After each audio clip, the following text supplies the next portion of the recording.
സ്നേഹവന്ദനങ്ങൾ പ്രിയമുള്ളവരെ, എൻ്റെ കഥയുടെ ഒരു പുതിയ എപ്പിസോഡിലേക്ക് എല്ലാ മാന്യപ്രേക്ഷകരെയും സ്വാഗതം ചെയ്യുകയാണ്. വളരെ അനുഗ്രഹിക്കപ്പെട്ട ഒരു ജീവിതാനുഭവം നമ്മൾ കേൾക്കാൻ പോവുകയാണ്. വളരെ പ്രാർത്ഥനയോടുകൂടി നമുക്ക് ദൈവസന്നിധിയിലായിരിക്കാം. അനുഗ്രഹീതനാകുന്ന ഒരു കർത്താവിൻ്റെ തൻ്റെ ജീവിത അനുഭവങ്ങൾ പങ്കുവെക്കുവാൻ നമ്മോടൊപ്പം ചേർന്നിട്ടുണ്ട്. പ്രാർത്ഥിക്കാം. നമുക്ക് ഇന്നത്തെ ഈ ഒരു ശുശ്രൂഷയുടെ അനുഗ്രഹത്തിന് വേണ്ടി പ്രാർത്ഥിക്കാം. പരിശുദ്ധ പിതാവേ, അവിടുത്തെ സന്നിധിയിലേക്ക് ഞങ്ങൾക്ക് ഒന്നിച്ച് കടന്നു വരുവാൻ അവിടുന്ന് ചെയ്ത നല്ല സാവകാശത്തിനായി സ്തോത്രം. പ്രത്യേകമായി ഞങ്ങളുടെ നടുവിലേക്ക് അയച്ചിരിക്കുന്ന അവിടുത്തെ ദാസനായി ഞങ്ങളങ്ങ് സ്തുതിക്കുന്നു. തൻ്റെ ജീവിതാനുഭവങ്ങൾ ഞങ്ങൾക്ക് വലിയ അനുഗ്രഹത്തിന് കാരണമായി തീരുവാൻ പോകുന്നത് കൊണ്ട് സ്തോത്രം. ഞങ്ങളുടെ സിസ്റ്റർ നെറ്റ്വർക്ക് എല്ലാവിടുത്തെ കരങ്ങളിലേക്ക് ഏൽപ്പിച്ച് പ്രാർത്ഥിക്കുന്നു. വൻകാര്യങ്ങളെ ചെയ്യണം, ക്രോശങ്ങളെ ക്ഷമിച്ച് ദൈവമഹത്വം ഞങ്ങളോട് വെളിപ്പെടണം. എല്ലാ മേഖലകളെയും മുദ്രവെക്കുന്നു. ദാസൻ്റെ ജീവിതാനുഭവങ്ങൾക്കായി സ്തോത്രം. കർത്താവെ, ഞങ്ങൾക്ക് അനുഗ്രഹമാകാൻ പോകുന്നത് കൊണ്ട് സ്തോത്രം മുറ്റുമായി സമർപ്പിക്കുന്നു. പ്രാർത്ഥന കേട്ട് വിടുവിച്ചിരിക്കൽ സ്തോത്രം. യേശു മൂലം താഴ്മയായി ചോദിക്കുന്നു, കേൾക്കുമാറാകണമേ. അമേൻ, അമേൻ, അമേൻ. ഞാൻ ആരംഭത്തിൽ അർപ്പിച്ചതുപോലെ പിന്നെയും എൻ്റെ കഥയുടെ ഒരു പുതിയ എപ്പിസോഡ്, നല്ലൊരു ജീവിതാനുഭവം നമ്മൾ കേൾക്കാൻ പോവുകയാണ്. നമ്മളോടൊപ്പം കർത്താവിൻ്റെ ദാസൻ പാസ്റ്റർ ഗിരീഷ് അമ്പലപ്പുഴ നമ്മളോടൊപ്പം ജോയിൻ ചെയ്തിട്ടുണ്ട്. വളരെ വലിയൊരു ജീവിത സാക്ഷ്യമാണ്. നമ്മൾ ഒന്നിച്ച് ആ സാക്ഷ്യം കേൾക്കാൻ പോവുകയാണ്. വളരെ സ്നേഹത്തോടുകൂടെ ആദരവോടുകൂടെ പ്രിയ കർത്താവിൻ്റെ ദാസനെ ഈ ഒരു സെഷനിലേക്ക് സ്വാഗതം ചെയ്യുന്നു. Welcome pastor. Praise the lord. അമ്പലപ്പുഴക്കാരനാണോ? അതെ. ശരി. ഞാൻ ജനിച്ചത് അമ്പലപ്പുഴയില്ല, റാന്നിക്കാരനാണെങ്കിലും. അതായത് അമ്മയുടെ വീടൊക്കെ അതിനടുത്തായിരുന്നു. അപ്പോൾ അമ്പലപ്പുഴയുമായിട്ട് എനിക്കൊരു പൊക്കിൾക്കൊടി ബന്ധമുണ്ട്. അമ്പലപ്പുഴ ഒരു ഗവൺമെന്റ് ഹോസ്പിറ്റലൊക്കെ ഉണ്ടായിരുന്നല്ലോ അന്ന്. ഇന്നുണ്ടോയെന്ന് എനിക്കറിയില്ല. ദൈവത്തിൻ്റെ സ്തോത്രം. എൻ്റെ ജന്മഭൂമിയാണ്. അപ്പോൾ പാസ്റ്ററുടെ ഒരു ബാക്ക്ഗ്രൗണ്ട്, കുടുംബം, മാതാപിതാക്കൾ, പാസ്റ്റർ കുടുംബമൊക്കെ ഒന്ന് പറഞ്ഞ് പരിചയപ്പെടുത്തുകയാണെങ്കിൽ, ആദ്യം നമുക്ക് പ്രേക്ഷകർക്ക് വേണ്ടി ഒന്ന് പരിചയപ്പെടാൻ ചുരുക്കമായിട്ട് ഒന്ന് പറയുകയാണെങ്കിൽ സന്തോഷമായിരുന്നു. എൻ്റെ പേര് ഗിരീഷൻ.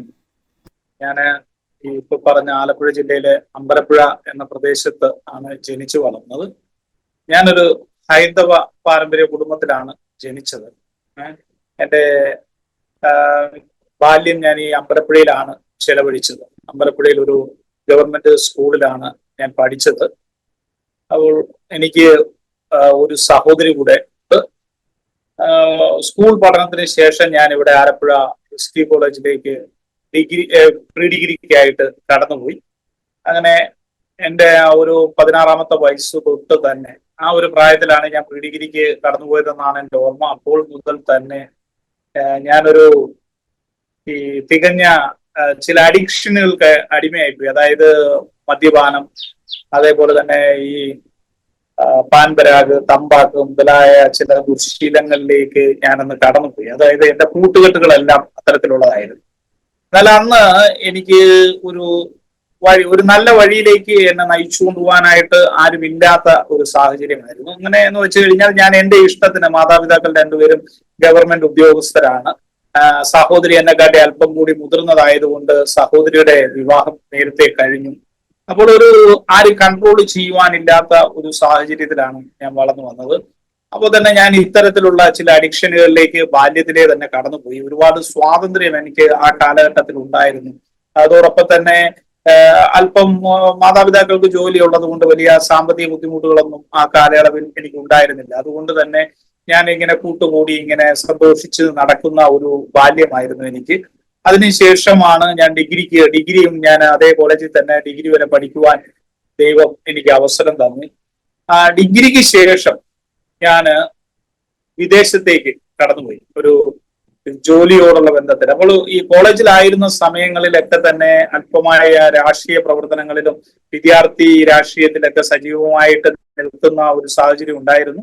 അതുകൊണ്ട് തന്നെ എനിക്ക് എൻ്റെ പേരിൽ ഒരുപാട് പോലീസ് കേസുകളും അങ്ങനെയുള്ള കാര്യങ്ങളൊക്കെ ആ കാലയളവിൽ ഉണ്ടായിരുന്നു. എങ്കിലും ഞാൻ വിദേശത്ത്, കുവൈറ്റിന്റെ പ്രദേശത്തേക്ക് 2001 കടന്നു പോകുവാൻ ഇടവന്നു. അങ്ങനെ ഞാൻ വിദേശത്തേക്ക് പോയി. അവിടെ ഒരു റെസ്റ്റോറന്റിൽ കിച്ചൺ സ്റ്റാഫായിട്ട് ഞാൻ ജോലി ചെയ്യുന്ന സാഹചര്യത്തിൽ ഒരു 3-4 വർഷങ്ങൾക്ക് ശേഷം ഞാൻ നാട്ടിലേക്ക് കടന്നു വന്നു.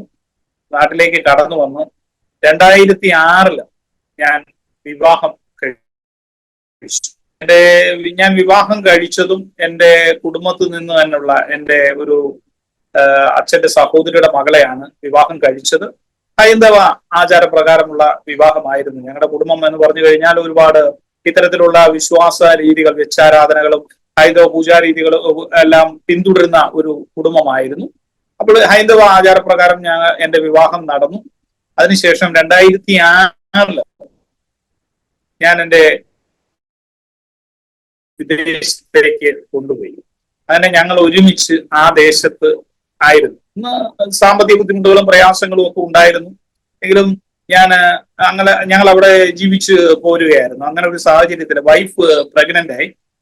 അങ്ങനെ നിൽക്കുന്ന സമയത്താണ് എന്റെ ജീവിതത്തിലേക്ക് ഒരു മാറ്റം, അല്ലെങ്കിൽ ഒരു മാറ്റത്തിന്റെ ഒരു അനുഭവം എന്റെ ജീവിതത്തിൽ ആരംഭിച്ചത് അന്ന് മുതലാണ്. അപ്പോൾ ഞങ്ങൾ കുടുംബമായിട്ട് ആ ദേശത്ത് താമസിക്കുന്നു. ആ സമയത്ത് എനിക്ക് ഞാൻ ജോലി ചെയ്യുന്ന സ്ഥാപനവുമായിട്ട് അപ്രതീക്ഷിതമായ ഒരു പ്രശ്നം കടന്നു വന്നു.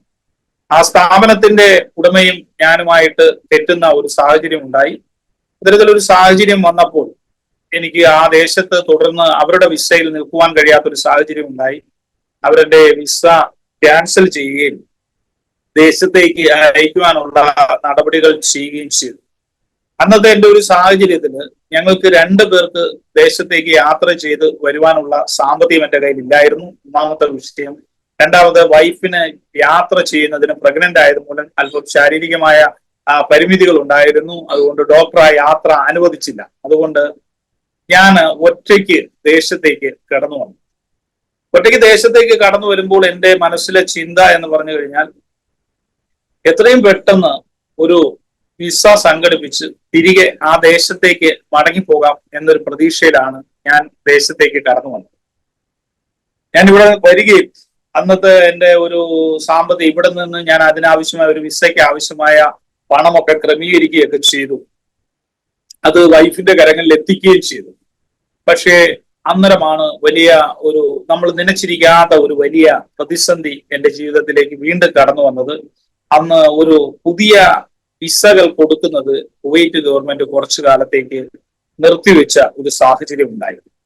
അപ്പോൾ ഇപ്പോഴത്തെ ആ ഒരു അവസ്ഥയിൽ എനിക്ക് ഇവിടെ നിന്നിട്ട് യാതൊന്നും ചെയ്യുവാൻ പറ്റാത്തൊരു സാഹചര്യമായിരുന്നു.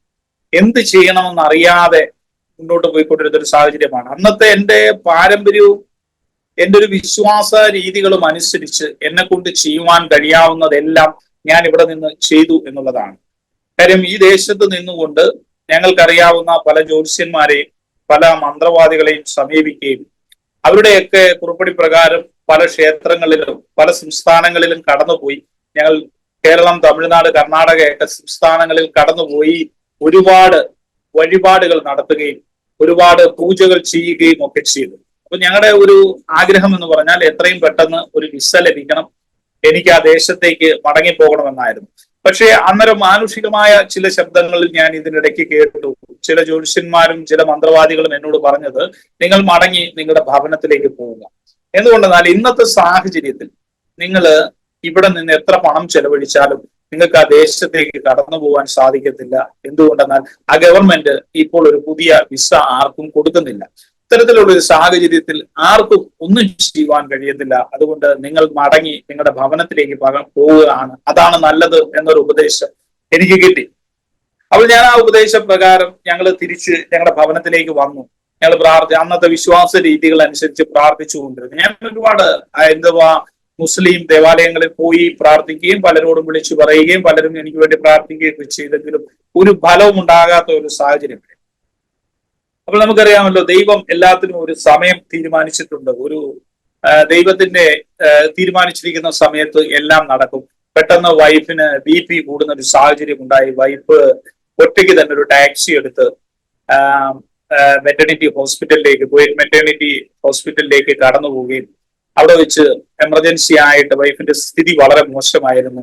പെട്ടെന്ന് സിസേറിയൻ നടത്തുകയും ചെയ്തു. അപ്പോൾ 2 കുട്ടികളായിരുന്നു. ഒരു കുട്ടി ഉള്ളിൽ മരണപ്പെട്ട അവസ്ഥയിലും ഒരു കുട്ടി ഇൻഫെക്ഷനായ സാഹചര്യത്തിലുമാണ് ഡെലിവറി നടക്കുന്നത്. അങ്ങനെയായിരുന്നു പുറത്തെടുത്തത്. അപ്പോൾ ഈ കൊണ്ടുപോയ സഹോദരൻ, ഈ ടാക്സി ഡ്രൈവർ, പെട്ടെന്ന് എന്നെ വിളിച്ച് ഈ വിവരം എന്നോട് പറഞ്ഞു. ഇങ്ങനെ നിങ്ങളുടെ വൈഫിനെ ഞാൻ ഹോസ്പിറ്റലിൽ കൊണ്ടുപോയി അഡ്മിറ്റ് ചെയ്തിട്ടുണ്ട് എന്ന് പറഞ്ഞു. അതിനുശേഷം ഞാനും വൈഫുമായിട്ട് ടെലഫോണിൽ കൂടി സംസാരിച്ചപ്പോൾ വളരെ വലിയ പ്രതിസന്ധിയാണ്. എന്ത് ചെയ്യണമെന്ന് ഞങ്ങൾക്ക് അറിയാത്ത സാഹചര്യമാണ്. എങ്കിലും പെട്ടെന്ന് തന്നെ ഞാൻ വൈഫിന്റെ സ്പോൺസറെ വിളിക്കുകയും ആ അറബിയെ വിളിക്കുകയും അദ്ദേഹവുമായിട്ട് സംസാരിക്കുകയും ചെയ്തു. അപ്പോൾ ആ ദേശത്തെ നിയമം അനുസരിച്ച് ഹസ്ബൻഡ് സ്ഥലത്തില്ല എന്നുണ്ടെങ്കിൽ സ്പോൺസർ ചെന്നെങ്കിൽ മാത്രമേ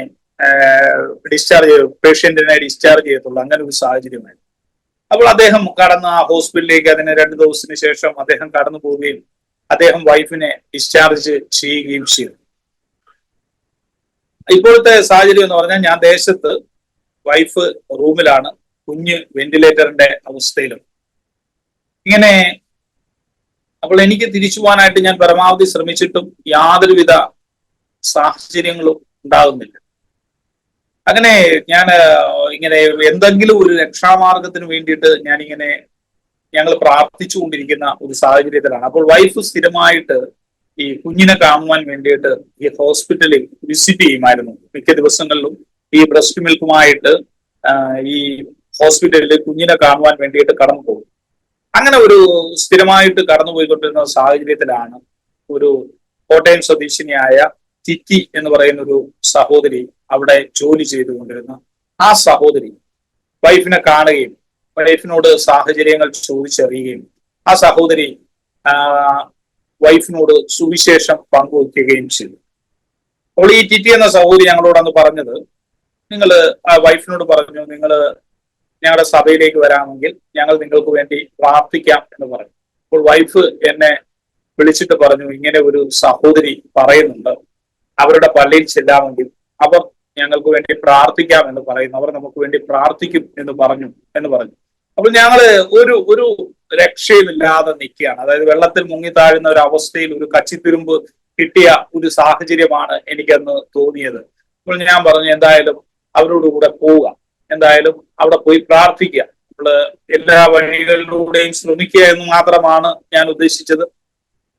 അങ്ങനെ വൈഫ് ആ സഭയിൽ പോയി. ആ സഭ അന്ന് മുതൽ ഞങ്ങൾക്ക് വേണ്ടിയിട്ട് പ്രാർത്ഥിക്കുവാൻ തുടങ്ങി. പിന്നെയാണ് എനിക്ക് ഈ അസാധ്യങ്ങളെ സാധ്യമാക്കുന്ന ഒരു ദൈവത്തിന്റെ പ്രവൃത്തി എന്റെ ജീവിതത്തിൽ കാണുവാൻ തുടങ്ങിയത്. അതായത് അന്ന് വരെ അസാധ്യമെന്ന് ഞാൻ വിശ്വസിച്ചിരുന്ന പല കാര്യങ്ങളും പിന്നീട് എന്റെ ജീവിതത്തിൽ സംഭവിക്കുവാൻ തുടങ്ങി. എന്റെ കുഞ്ഞ് ആ വെന്റിലേറ്ററിന്റെ അവസ്ഥയിൽ നിന്ന് മാറ്റപ്പെട്ടു. ആ കുഞ്ഞിനെ ഡിസ്ചാർജ് ചെയ്ത് റൂമിലേക്ക് കൊണ്ടുവരുന്ന ഒരു സാഹചര്യം ഉണ്ടായി. അതോടൊപ്പം തന്നെ വേറൊരു രാജ്യത്തെ ഒരു പൗരന് വേണ്ടിയിട്ട് ഇഷ്യൂ ചെയ്തിരുന്ന ഒരു വിസ, അദ്ദേഹം കടന്നു വരാതിരുന്ന ഒരു വിസ, ആ കമ്പനിക്കാർ അത് എന്റെ പേരിലേക്ക് മാറ്റി ഇഷ്യൂ ചെയ്യുകയും ഞാൻ ആ ദേശത്തേക്ക് കടന്ന് ചെല്ലുകയും ചെയ്യുന്ന ഒരു സാഹചര്യം ഉണ്ടായി. ഏകദേശം വൈഫ് ആ സഭയിലേക്ക് കടന്നുപോയി. ഒരു മാസത്തിന് ശേഷം കുറച്ചു നാളുകൾക്ക് ശേഷം ഞാനും വൈഫും കുഞ്ഞും ഒരുമിച്ച് ആ സഭയിൽ കടന്നു പോവുകയും അവിടെ ഞങ്ങള് എഴുന്നേറ്റ് നിൽക്കുന്ന സമയത്ത് ഞങ്ങൾക്ക് വേണ്ടി അന്ന് അവിടെ ശുശ്രൂഷിച്ചുകൊണ്ടിരുന്ന വർഗീസ് മാത്യു എന്ന് പറയുന്ന ഒരു ദൈവദാസൻ ഞങ്ങൾക്ക് വേണ്ടി സാക്ഷ്യം പറയുന്ന ഒരു സാഹചര്യം ഉണ്ടായി.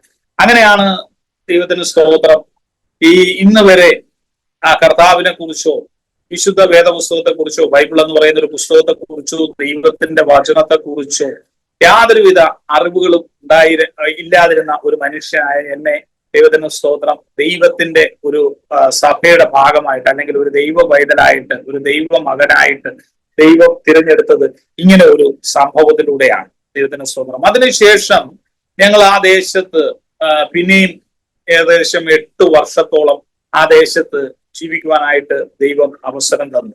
ദൈവത്തിന് സ്തോത്രം. ഞങ്ങള് കർത്താവിനെ സ്വന്തം രക്ഷിതാവായിട്ട് ആ ദേശത്ത് വെച്ച് സ്വീകരിച്ചു. അതിനുശേഷം ഞങ്ങള് ഒരുപാട് നല്ല ജോലികളിലേക്കൊക്കെ ദൈവം ഞങ്ങളെ നടത്തി. ഒത്തിരി നല്ല അനുഭവങ്ങൾ, നല്ല സഭയുടെ ഭാഗമായിട്ട് കൈത്താങ്ങലുകളാവുന്ന സഭകളിലൊക്കെ കടന്നു പോവുകയും അവരുടെയൊക്കെ ഭാഗമായിരിക്കുവാനും ദൈവമക്കളുടെ സ്നേഹവും ഒക്കെ നമുക്ക് അറിയുവാനൊക്കെ ആ ദേശത്ത് വെച്ചാണ് ദൈവം അവസരം തന്നു. അങ്ങനെ ഞങ്ങള് വിശ്വാസത്തിൽ ഉറച്ച് മുന്നോട്ട് പോകുന്നതിന്റെ ഇടയിൽ തന്നെ ദൈവം ഞങ്ങൾക്ക് വേറൊരു കുഞ്ഞിനെ കൂടി ദാനമായി നൽകി. ആ കുഞ്ഞ് ജനിച്ച സമയത്ത് തന്നെ ഇതേപോലെ തന്നെ വലിയ ഒരു പ്രതിസന്ധി പിന്നെയും ഞങ്ങളുടെ ജീവിതത്തിലേക്ക് കടന്നു വന്നു. ആ കുഞ്ഞും ജനിച്ചപ്പോൾ തന്നെ അതും വെന്റിലേറ്ററിന്റെ അവസ്ഥയിലേക്ക് വെന്റിലേറ്ററിന്റെ സഹായത്തിലേക്ക് മാറ്റപ്പെടുന്ന ഒരു സാഹചര്യം ഉണ്ടായി. അപ്പോൾ വീണ്ടും ഞാനൊരു പ്രതിസന്ധിയിലേക്ക് പോയി. ദൈവമേ, എന്റെ ജീവിതത്തിൽ എന്തുകൊണ്ട് ഇങ്ങനെ സംഭവിക്കുന്നു എന്ന് ഞാൻ പലപ്പോഴും ചിന്തിക്കുകയും ഞാൻ അങ്ങ് വളരെയധികം വിഷമിക്കുകയൊക്കെ ചെയ്തു. ഞങ്ങൾ ഒത്തിരി വിഷമിച്ചു. പക്ഷേ അന്ന് ഞങ്ങൾ പോയിക്കൊണ്ടിരുന്ന ദൈവസഭയുടെ പാസ്റ്റർ, ആ ദൈവദാസൻ, ആ കുഞ്ഞിനെ കാണുവാൻ വേണ്ടിയിട്ട് വന്നപ്പോൾ കുഞ്ഞ് ഇതേപോലെ ഐസിയുലായിരുന്നു.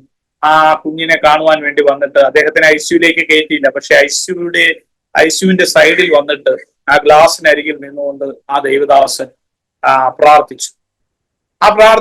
അദ്ദേഹം അങ്ങ് മടങ്ങിപ്പോയി. എങ്കിലും ദൈവത്തിന് സ്തോത്രം, ദൈവം വലിയ അത്ഭുതകരമായ ഒരു വിടുതല് ആ കുഞ്ഞിന്റെ ജീവിതത്തിൽ കൊടുത്തു. പിറ്റേ ദിവസം ആ കുഞ്ഞിനെ വെന്റിലേറ്ററിന്റെ അനുഭവത്തിൽ നിന്ന് മാറ്റുവാനൊക്കെ ദൈവം സഹായിച്ചു. അങ്ങനെ അതൊരു നോർമൽ ബേബിയെ പോലെ ഞങ്ങൾക്ക് കിട്ടി. അങ്ങനെ ഞങ്ങൾ വളരെ സന്തോഷമായിട്ട് നല്ല ജോലികളൊക്കെ ചെയ്ത് സഭയിലൊക്കെ സ്ഥിരമായിട്ട് പോകുക. അങ്ങനെ ഞങ്ങൾ ആ സമയത്ത് വെച്ച് തന്നെ ഞങ്ങൾ സ്നാനപ്പെട്ട് ദൈവസഭയുടെ ഭാഗമായി തീർന്നു. അങ്ങനെ ഞങ്ങൾ ആ ദേശത്തായിരുന്നു. അത് കഴിഞ്ഞ് 2016 പിന്നെ ഞങ്ങൾ 8 വർഷക്കാലത്തോളം ഞങ്ങൾ അവിടെ നല്ല വിശ്വാസ ജീവിതം മുന്നോട്ട് നയിച്ചു. 2016 എന്റെ മാതാവിനെ കുഞ്ഞുങ്ങളെ കാണിക്കുവാൻ വേണ്ടിയിട്ട് ഞങ്ങൾ ഈ ദേശത്തേക്ക് കടന്നു വന്നു. കേരളത്തിലേക്ക് 2016 കടന്നു വന്നു. 2016 ഫെബ്രുവരിയിൽ കടന്നു വന്നതിന് ശേഷം പിന്നെയും കുറച്ച് പ്രതിസന്ധികൾ ജീവിതത്തിലേക്ക് കടന്നു വരികയുണ്ടായി. അപ്പൊ അതുവരെ ഞങ്ങൾക്ക് ഇല്ലാതിരുന്നൊരു വിഷയം അന്ന് കടന്നു വന്നു. അതായത് എന്റെ കോളേജ് വിദ്യാഭ്യാസ കാലത്തുണ്ടായിരുന്ന ചില കേസുകൾ അന്നേരം ഉയർന്നു വരികയും എന്നെ പോലീസ് അറസ്റ്റ് ചെയ്യുകയും ഞാൻ റിമാൻഡിലേക്ക് പോകുന്ന ഒരു സാഹചര്യം ഉണ്ടായി. ഏകദേശം 5 ദിവസത്തോളം ഞാൻ റിമാൻഡിൽ കഴിഞ്ഞു. അതിനുശേഷമാണ് ഞാൻ പുറത്തിറങ്ങിയത് തന്നെ ഒരു കണ്ടീഷൻ ബെയിലാണ് ഞാൻ വെളിയിൽ വന്നത്. എന്റെ പാസ്പോർട്ട് സറണ്ടർ ചെയ്തതിന് ശേഷമാണ് എനിക്ക് അവർ ജാമ്യം തന്നു.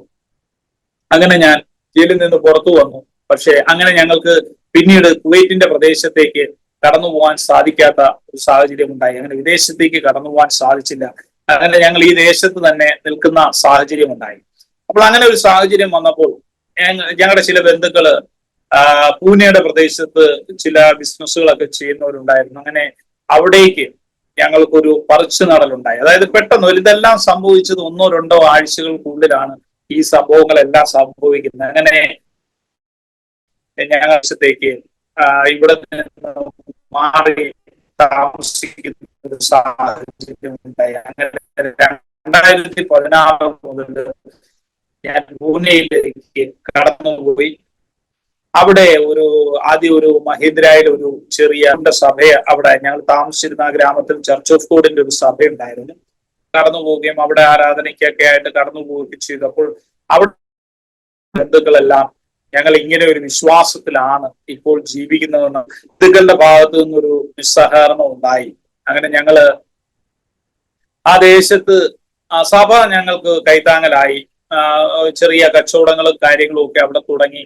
അങ്ങനെ ജീവിച്ച് മുന്നോട്ട് പോവുകയായിരുന്നു. അപ്പോൾ വലിയ പ്രയാസങ്ങളും പ്രതിസന്ധികളും ഒക്കെ ഉണ്ടായിരുന്നെങ്കിലും സ്വർഗത്തിലെ ദൈവം അതിന്റെ നടുവിൽ നിന്നെല്ലാം വളരെ അത്ഭുതകരമായിട്ട് ഞങ്ങളെ മുന്നോട്ട് നയിക്കുന്ന ഒരു സാഹചര്യമായിരുന്നു അവിടെ ഉണ്ടായിരുന്നത്. കാര്യം ആ ദേശത്ത് ഞങ്ങളെ കൊണ്ടുപോയവർ ഞങ്ങൾക്ക് ശത്രുക്കളായി തീരുന്നത് പോലെയുള്ള ഒരു സാഹചര്യം ഉണ്ടായിട്ട് പോലും സ്വർഗത്തിലെ ദൈവം ഞങ്ങൾക്ക് കൂടെ ഇരുന്നു എന്നുള്ളതാണ്. അപ്പോൾ അവിടുത്തെ ഒരു റെയിൽവേ സ്റ്റേഷന്റെ മുന്നിൽ ഒരു ചെറിയ കട, ഒരു ചെരുപ്പ് കട നടത്തിക്കൊണ്ടായിരുന്നു ഞങ്ങൾ അന്ന് ജീവിച്ചുകൊണ്ടിരുന്നത്. ഉപജീവന മാർഗമായിട്ട് അന്ന് അവിടെ ചെയ്തുകൊണ്ടിരുന്നത് ആ ഒരു ചെറിയ കച്ചവടമായിരുന്നു. അങ്ങനെ കച്ചവടം ചെയ്യുന്ന സാഹചര്യത്തിൽ അത് ആ ഒരു ബസാറിലേക്ക് വരുന്നതിന് 2 വഴികളുണ്ടായിരുന്നു. 2 വഴികൾ എന്ന് പറഞ്ഞാൽ ഒരു വഴിയിലൂടെ നമ്മളുടെ ആ ആദ്യത്തെ വഴിയിലായിരുന്നു നമ്മുടെ ഷോപ്പ് ഉണ്ടായിരുന്നത്. മെയിൻ എൻട്രൻസ്, മെയിൻ മാർക്കറ്റിലേക്കുള്ള വഴി മറ്റൊരു സൈഡായിരുന്നു. ആ സൈഡിലായിരുന്നു അവിടെ അന്ന് നല്ല ചെരുപ്പ് കടകൾ ഒരുപാട് ഉണ്ടായിരുന്ന ഒരു സാഹചര്യം. അപ്പം ഞാൻ ഉദാഹരണമാണ്, ദൈവം എന്നെ നടത്തിയ ഒരു ഉദാഹരണമാണ് ഞാൻ പറയുന്നത്. ആ ഒരു സമയത്ത് ഞങ്ങളവിടെ കച്ചവടം ചെയ്യുന്ന സമയത്ത് നമുക്ക് അത്യാവശ്യം കച്ചവടമൊക്കെ, ബിസിനസ്സൊക്കെ ഇങ്ങനെ ആയി വരുന്നു, നല്ലപോലെ കച്ചവടമൊക്കെ ചെയ്തുകൊണ്ടിരുന്ന സമയത്താണ് മറ്റു ഷോപ്പുകൾക്ക് അത് ബാധിക്കുവാൻ തുടങ്ങി. ഇങ്ങനെ ഈ ഒരു സൈഡിൽ നിന്നുള്ള ബിസിനസ് കുറഞ്ഞു എന്ന് മനസ്സിലായി. അവർ വന്ന് നോക്കിയപ്പോൾ ഇവിടെ ഒരു പുതിയ ഷോപ്പ് വന്നിരിക്കുന്നു. ഷോപ്പ് ചെറുതാണെങ്കിലും ആദ്യം ഇരിക്കുന്ന ഷോപ്പ് എന്ന നിലയിൽ അവർക്ക് അല്പം ബിസിനസ് ഉണ്ട് എന്ന് തിരിച്ചറിഞ്ഞുകൊണ്ട് അവിടെ അന്നേരം എനിക്കൊരു വലിയ പ്രതിസന്ധി വന്നു, ഒരു പ്രതികൂലം വന്നു. അവിടുത്തെ ഒരു വലിയ ഒരു ബിസിനസ്സുകാരൻ വന്നു എന്റെ ഷോപ്പിനടുത്ത് ഒരു കട കാലിയായപ്പോൾ അവർ ആ ഷോപ്പ് എടുക്കുകയും, വലിയ ഒരു ടെക്സ്റ്റൈൽസ് കാലിയായ ഒരു ഷോപ്പ് അവരെടുക്കുകയും, അവരവിടെ ആ കട നിറച്ച് നല്ല രീതിയിൽ ഫർണിഷ് ചെയ്യുകയും ഒരുപാട് ബ്രാൻഡഡ് ഐറ്റംസ് ചപ്പൽസ് കൊണ്ടുവന്ന് നിറയ്ക്കുകയൊക്കെ ചെയ്തു. അപ്പോൾ ആ ദേശത്തെ എന്നെ അറിയാവുന്നവരും ദേശവാസികളുടെയൊക്കെ മനസ്സിൽ പെട്ടെന്നൊരു ധാരണ ഉണ്ടായത്, ഓ ഇതോടുകൂടി ഇവരുടെ കട അടഞ്ഞു പോകും എന്നൊരു സാഹചര്യം ഉണ്ടായി. കാര്യം എന്ന് പറഞ്ഞാൽ ഒരു വിധത്തിലും നമുക്ക് പിടിച്ചു നിൽക്കുവാൻ സാധിക്കത്തില്ല. കാര്യം എന്ന് പറഞ്ഞാൽ നമ്മുടെ വളരെ ചെറിയ കടയാണ്, വളരെ സാധനങ്ങൾ കുറവാണ്, നമുക്ക് സാമ്പത്തികമായ അടിത്തറ വളരെ കുറവാണ്.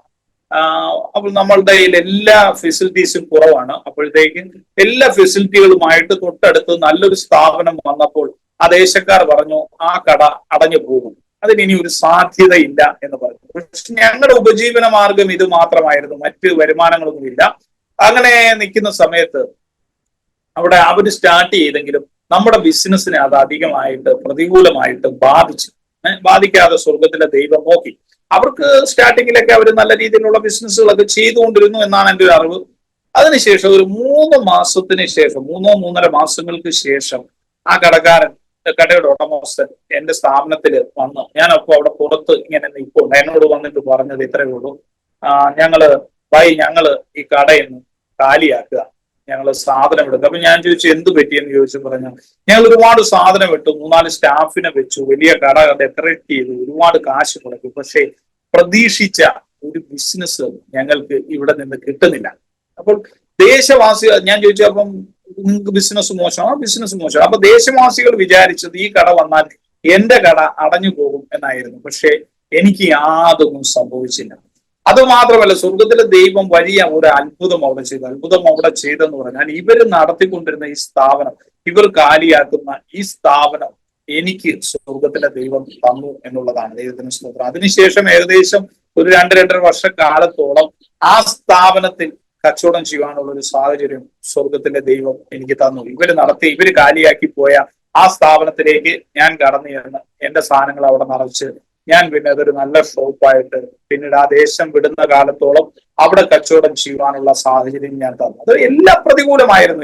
ദേശത്ത് സമ്പന്നനായിരുന്നു, അവർക്ക് എല്ലാവിധ ഫെസിലിറ്റികളും ഉണ്ടായിരുന്നു. പക്ഷെ സ്വർഗത്തിലെ ദൈവത്തിനെ സംബന്ധിച്ചിടത്തോളം അങ്ങനെ ഏത് സാഹചര്യത്തിലും നമ്മളെ മാനിക്കുവാൻ സ്വർഗത്തിലെ ദൈവം ശക്തനാണ്. എനിക്കത് വളരെയധികം എന്റെ ജീവിതം ഒരുപാട് അനുഭവങ്ങളിലൂടെ ഞാൻ ഇങ്ങനെ ആ ദേശത്തും കടന്നു. പക്ഷെ അങ്ങനെയൊക്കെ ആയിരിക്കുന്നെങ്കിലും ഞങ്ങള് വിശ്വാസത്തിൽ വന്ന കാലം മുതൽ ഞങ്ങളുടെ ഹൃദയത്തിൽ ഒരു ആഗ്രഹം എന്ന് പറഞ്ഞു കഴിഞ്ഞാൽ ദൈവവേല ചെയ്യണം എന്നുള്ളൊരു ആഗ്രഹം വളരെയധികം ഉണ്ടായിരുന്നു. അതിന് ദൈവവേല ചെയ്യണം എന്നുള്ളൊരു ആഗ്രഹത്തോടു കൂടി ഈ വിഷയങ്ങൾ ദൈവസന്നിധിയിൽ വെക്കുകയും പ്രാർത്ഥിക്കുകയും ഒക്കെ ചെയ്തുകൊണ്ടിരുന്നെങ്കിലും അതിന് അനുകൂലമായ ഒരു സാഹചര്യം അല്ലായിരുന്നു അന്നുണ്ടായിരുന്നത്. അവന്റെ കാര്യം എന്ന് വെച്ചാൽ ആ ദേശത്ത് എത്തിയപ്പോഴും വൈഫ് വീണ്ടും പ്രഗ്നന്റ് ആയി. ഒരു തലമുറയെ കൂടി സ്വർഗത്തിലെ ദൈവം അവിടെ വെച്ചു ഞങ്ങൾക്ക് തന്നു. ആ പുനയിൽ വെച്ചും ഒരു കുഞ്ഞിനെ ദൈവം തന്നു. അപ്പോൾ ഒരു ദൈവവേലയ്ക്ക് ഇറങ്ങണമെന്നൊരു ആഗ്രഹം ഉണ്ടായിരുന്നു. അങ്ങനെ ഈ വിഷയം വെച്ച് ഒരു ദിവസം കുടുംബമായിട്ട് ഞങ്ങൾ പ്രാർത്ഥിച്ചു, ഉപവസിച്ച് പ്രാർത്ഥിച്ചുകൊണ്ടിരുന്ന ഒരു ദിവസം അങ്ങനെ ഞങ്ങൾ ഒരു തീരുമാനമെടുത്തു. ഇനി മുഴുവൻ സമയ സുവിശേഷ വേല ചെയ്യണം എന്നൊരു തീരുമാനം ഞങ്ങൾ ഹൃദയത്തിലെടുത്തു. അങ്ങനെ ഹൃദയത്തിലെടുത്തുകൊണ്ട് ഞങ്ങള് ആ തീരുമാനം പാഴ്സനേജിൽ കടന്നുപോയി. അന്ന് ഞങ്ങൾ കടന്നുപോയിരുന്ന സഭയിൽ കടന്നുപോയി അവിടുത്തെ ദേവദാസനോട് പറഞ്ഞു ഞങ്ങൾ ഇങ്ങനെ ഒരു തീരുമാനം എടുത്തു എന്ന് പറഞ്ഞു. അങ്ങനെ പറഞ്ഞതിന് ശേഷം അദ്ദേഹം പ്രാർത്ഥിച്ചതിന് ശേഷം ബൈബിൾ കോളേജിൽ ചേരുവാനുള്ള ക്രമീകരണങ്ങൾ അദ്ദേഹം ചെയ്തു തരാമെന്ന് ഉറപ്പ് വന്നു. അദ്ദേഹത്തിന്റെ പേര് ബെഞ്ചി മാത്യു എന്ന് പറയുന്ന ഒരു ദേവദാസനായിരുന്നു അന്ന് അവിടെ ശുശ്രൂഷിച്ചുകൊണ്ടിരുന്നത്. ആ ദേവദാസൻ അതിനുവേണ്ട ക്രമീകരണങ്ങൾ ചെയ്തു തരാം എന്ന് ഞങ്ങളോട് പറഞ്ഞു. അങ്ങനെ ഞങ്ങൾ മടങ്ങി ഭവനത്തിൽ വന്ന് ഏകദേശം 1 മണിക്കൂർ കഴിഞ്ഞപ്പോഴത്തേക്ക് എന്റെ മൂത്ത കുഞ്ഞിനെ കർത്താവ് തിരികെ വിളിച്ചു എന്നുള്ളതാണ്. മൂത്ത കുഞ്ഞ് അത് ജീവിച്ചിരിക്കുന്നു എന്ന് മാത്രമേ ഉള്ളായിരുന്നു, അത് സംസാരിക്കുകയോ നടക്കുകയോ ചെയ്തില്ലായിരുന്നു. അപ്പോൾ ഞങ്ങൾ സ്വർഗത്തിലെ വിശ്വാസത്തിലേക്ക് വരുവാൻ കർത്താവ് ഉപയോഗിച്ചത് ആ കുഞ്ഞിനെയാണ്. ഞങ്ങൾ മുഴുവൻ സമയ സുവിശേഷ വേല ചെയ്യുവാനായിട്ട് തീരുമാനമെടുത്ത ദിവസം അത് 1 മണിക്കൂറിന് ശേഷം ആ കുഞ്ഞിനെ ദൈവം തിരികെ വിളിച്ചു. അപ്പോൾ അത് ഞങ്ങളുടെ ഒരു തീരുമാനത്തിന് വേണ്ടിയിട്ട് ദൈവം കാത്തിരിക്കുകയായിരുന്നു എന്ന് ഞങ്ങൾക്ക് അന്ന് ബോധ്യമായി. അതിനുശേഷം ഞാന് ബോംബെയില് ബദലാപൂർ എന്ന് പറയുന്ന ഒരു സ്ഥലത്തേക്ക് കടന്നുപോയി ദൈവവചനം പഠിക്കുവാനുള്ള കാര്യങ്ങളൊക്കെ ചെയ്ത് അവിടെ താമസിച്ച് പഠിച്ചുകൊണ്ടിരിക്കുന്ന സമയത്ത് വൈഫായിരുന്നു അന്ന് നാട്ടിൽ അവിടെ ഉണ്ടായിരുന്ന കടയൊക്കെ നോക്കി നടത്തിക്കൊണ്ടിരുന്നത്. ആ സമയത്ത് വേറൊരു പ്രതികൂലം പിന്നീടാണ് ഞങ്ങളുടെ ജീവിതത്തിൽ യഥാർത്ഥത്തിൽ വെല്ലുവിളികളും പ്രയാസങ്ങളും ഒക്കെ കടന്നു വരുവാനും ജീവിതത്തിൽ പ്രശ്നങ്ങളൊക്കെ കടന്നു വരുവാൻ തുടങ്ങിയത് അതിനുശേഷമാണ്. ആ പഠനം നടന്നുകൊണ്ടിരിക്കുന്ന സമയത്ത് എന്റെ മാതാവ് ഈ ഭൂമിയിൽ നിന്ന് മാറ്റപ്പെട്ടു. അപ്പോൾ ഞാൻ ആ പ്രാരംഭത്തിൽ പറഞ്ഞല്ലോ, ഞാൻ എന്റെ മാതാപിതാക്കൾക്ക് ഞാനും ഒരു സഹോദരി മാത്രമേ ഉള്ളൂ. അവൾ പെട്ടെന്ന് തന്നെ ഇവരെന്നെ വിവരം അറിയിച്ചു. വിവരം അറിയിച്ചപ്പോൾ ഞാൻ ഈ ബൈബിൾ കോളേജിലായിരുന്നു. അവിടെ നിന്ന് യാത്ര ചെയ്ത് ഞാൻ പൂനെയിലെത്തി. പൂനെയിൽ നിന്ന് കുടുംബവുമായിട്ട് ഞങ്ങൾ യാത്ര ചെയ്ത് കേരളത്തിലേക്ക് വന്നു. ഞങ്ങളുടെ നാട്ടിൽ അമ്പലപ്പുഴയിൽ വന്നു. അമ്പലപ്പുഴയിൽ ഞങ്ങൾ കടന്നു വന്നപ്പോൾ ഞങ്ങളെ പ്രതീക്ഷിച്ച് ഇവിടെ ആളുകൾ വെയിറ്റ് ചെയ്യുകയാണ്. എന്തുകൊണ്ടെന്നാൽ ഏക മകനാണ്. മകൻ വന്നതിന് ശേഷം കർമ്മങ്ങൾ ചെയ്ത് അതിന്റെ അടക്കങ്ങൾ നടത്തുവാനുള്ള ക്രമീകരണങ്ങൾ നടത്തിക്കൊണ്ടിരിക്കുകയാണ്. അപ്പോൾ വിശ്വാസത്തിൽ വന്നിട്ട് ഏകദേശം 11 വർഷങ്ങളായി. ബൈബിൾ കോളേജിൽ പഠിച്ചുകൊണ്ടിരിക്കുന്നു, ദൈവവചനം പഠിച്ചുകൊണ്ടിരിക്കുന്നു. എന്നാൽ അന്ന് വരെ ഞങ്ങളുടെ ജീവിതത്തിൽ, വിശ്വാസ ജീവിതത്തിൽ യാതൊരുവിധ പ്രതിസന്ധികളോ പ്രതികൂലങ്ങളോ എതിർപ്പുകളോ ഇല്ലായിരുന്നു. 2008 മുതൽ 2016 വരെ കുവൈറ്റിന്റെ ദേശത്തും അത് കഴിഞ്ഞുള്ള 3 വർഷം ഞങ്ങൾ പൂനെയിലുമായിരുന്നു. അപ്പൊ അന്യദേശത്തായതുകൊണ്ട് ആരും ഞങ്ങളോട് നിങ്ങൾ എന്തിന് സഭയിൽ പോകുന്നു, നിങ്ങൾ എന്തിന് ക്രിസ്തുവിനെ ആരാധിക്കുന്നു എന്നൊന്നും ചോദിക്കുന്നില്ല. പക്ഷെ അത് ഈ രീതികളൊന്നും ഞങ്ങളുടെ കുടുംബക്കാർക്കോ ബന്ധുക്കൾക്കോ ആർക്കും അറിയാത്ത ഒരു സാഹചര്യമായിരുന്നു. എന്നാൽ പെട്ടെന്ന് തന്നെ ഈ കർമ്മം ചെയ്യണമെന്ന് പറഞ്ഞപ്പോൾ ഞങ്ങൾക്ക് അതിന് ബുദ്ധിമുട്ടാണെന്ന് പറഞ്ഞു കഴിഞ്ഞപ്പോഴാണ് ഞങ്ങളുടെ ദേശത്തും ഞങ്ങളുടെ നാട്ടുകാരും ഒക്കെ ഇങ്ങനെ ഒരു വിശ്വാസത്തെ കുറിച്ച് കേൾക്കുന്നതും അല്ലെങ്കിൽ ഞങ്ങളുടെ പുതിയ ഒരു മാറ്റത്തെ കുറിച്ച് അറിയുന്നത്. പ്രത്യേകിച്ചും അമ്പലപ്പുഴ എന്ന് പറയുന്ന പ്രദേശത്ത് നമ്മൾക്ക് ഒരു എക്സാമ്പിൾ ആയിട്ട് കാണിച്ചു കൊടുക്കുവാൻ ഒരു പെന്തക്കോസ്ത് കുടുംബം അന്നത്തെ സാഹചര്യത്തിൽ ഇല്ലായിരുന്നു. ഇന്നും അമ്പലപ്പുഴയുടെ പ്രദേശത്തെ കുറിച്ച് അറിയാവുന്നവർക്ക് അറിയാം, ഈ പ്രദേശത്തിന്റെ ഏകദേശം ഒരു 10-15 കിലോമീറ്റർ ചുറ്റളവിൽ പെന്തക്കോസ്ത് പ്രവർത്തനങ്ങളൊന്നും ഇല്ലാത്തൊരു പ്രദേശമാണ്. അങ്ങനെ ഒരു സ്ഥലത്ത് ഇത്രയും അപ്പോൾ ഞാനൊരു ഹൈന്ദവ പാരമ്പര്യ കുടുംബത്തിലും ജനിച്ചതാണ്. അപ്പോൾ ഞങ്ങളുടെ കുടുംബത്തിൽ വലിയ ബുദ്ധിമുട്ടുകളും പ്രയാസങ്ങളും ഒക്കെ എന്റെ ആ സംസാരം മൂലം ഉണ്ടായി. എങ്കിലും അന്ന് പിതാവ് ജീവിച്ചിരിക്കുന്ന സമയമായതുകൊണ്ട് അദ്ദേഹത്തെ അമ്മയുടെ സഹോദരിയുടെ മകനെ കൊണ്ട് അന്ന് കർമ്മങ്ങൾ ചെയ്ത് താൽക്കാലികമായിട്ട് അന്നത്തെ വിഷയങ്ങളൊക്കെ തീർത്തു. അതിനുശേഷം ഞങ്ങള് തിരികെ പൂനെയിലേക്ക് മടങ്ങിപ്പോയി. കാര്യം ദേശത്ത് ഒരുപാട് ദിവസം നിൽക്കുവാൻ പറ്റുന്ന ഒരു സാഹചര്യമല്ലായിരുന്നു. ഞങ്ങൾ തിരിച്ച് പൂനെയിലേക്ക് മടങ്ങിപ്പോയെങ്കിലും ഞങ്ങൾ ഇവിടെ നിന്ന് അവിടെ എത്തിക്കഴിഞ്ഞ ഉടൻ തന്നെ ഞങ്ങളെ തേടി ഇവിടെ നിന്ന് ഞങ്ങളുടെ ചില ബന്ധുക്കൾ ആ ദേശത്തേക്ക് വരുന്ന ഒരു സാഹചര്യം ഉണ്ടായി. ഇവരവിടേക്ക് കടന്നു വരികയും ഇവർ വന്നിട്ട് ഒറ്റ നിർബന്ധം മാത്രമായിരുന്നു, ഒരു ഡിമാൻഡ് മാത്രമാണ് ഞങ്ങളോട് വെച്ചത്. നിങ്ങൾ മടങ്ങി ദേശത്തേക്ക് വരണം. മാതാവ് മരിക്കുന്നതിന് മുമ്പ് വീട് ഇരിക്കുന്ന സ്ഥലവും വീടും നിങ്ങളുടെ പേരിലാണ് എഴുതി വെച്ചിരിക്കുന്നത്. അതുകൊണ്ട് പിതാവിനെ നോക്കുക എന്നൊരു ഉത്തരവാദിത്വം നിങ്ങൾക്കുണ്ട്. അതുകൊണ്ട് നിങ്ങൾ തീർച്ചയായും മടങ്ങി വരണം എന്ന് പറഞ്ഞു. അങ്ങനെ ബലാത്കാരമായിട്ട്, അതായത് ഞങ്ങളുടെ അവിടുത്തെ ആ സ്ഥാപനം വേറൊരാൾക്ക് കൊടുപ്പിച്ചു ഞങ്ങളെ ഈ ദേശത്തേക്ക് കൊണ്ടുവരികയുണ്ടായി. അപ്പം ഞങ്ങൾ ഈ ദേശത്തേക്ക് മടങ്ങി കൊണ്ടുവരുമ്പോഴത്തേക്ക് ഇവരുടെ ഒരു പ്രതീക്ഷ അല്ലെങ്കിൽ ഇവരുടെ ഒരു ധാരണ എന്ന് പറഞ്ഞു കഴിഞ്ഞാൽ ഈ സാഹചര്യങ്ങളെല്ലാം വിട്ടുകൊണ്ട് കുടുംബ പശ്ചാത്തലത്തിലും ബന്ധുക്കളുടെയും ദേശവാസികളുടെയും മധ്യത്തിലേക്ക് ഇവർ കടന്നു വരുമ്പോൾ ഇവര് വീണ്ടും പഴയ പാരമ്പര്യത്തിലേക്ക് തന്നെ തിരികെ വരും എന്നൊരു പ്രതീക്ഷയിലാണ് ഇവരിതെല്ലാം ചെയ്തുകൊണ്ടിരുന്നത്. എന്നാൽ ഇവിടെ വന്നു കഴിഞ്ഞു അന്ന് എന്റെ പിതാവിന് ചില ദേവസ്വത്തിന്റെ ചില കോൺട്രാക്റ്റുകളൊക്കെ എടുത്ത് അതൊക്കെ നടത്തുന്ന ചില സ്ഥാപനങ്ങൾ, അങ്ങനെയുള്ള ചില ബിസിനസ്സുകളൊക്കെ ആയിരുന്നു.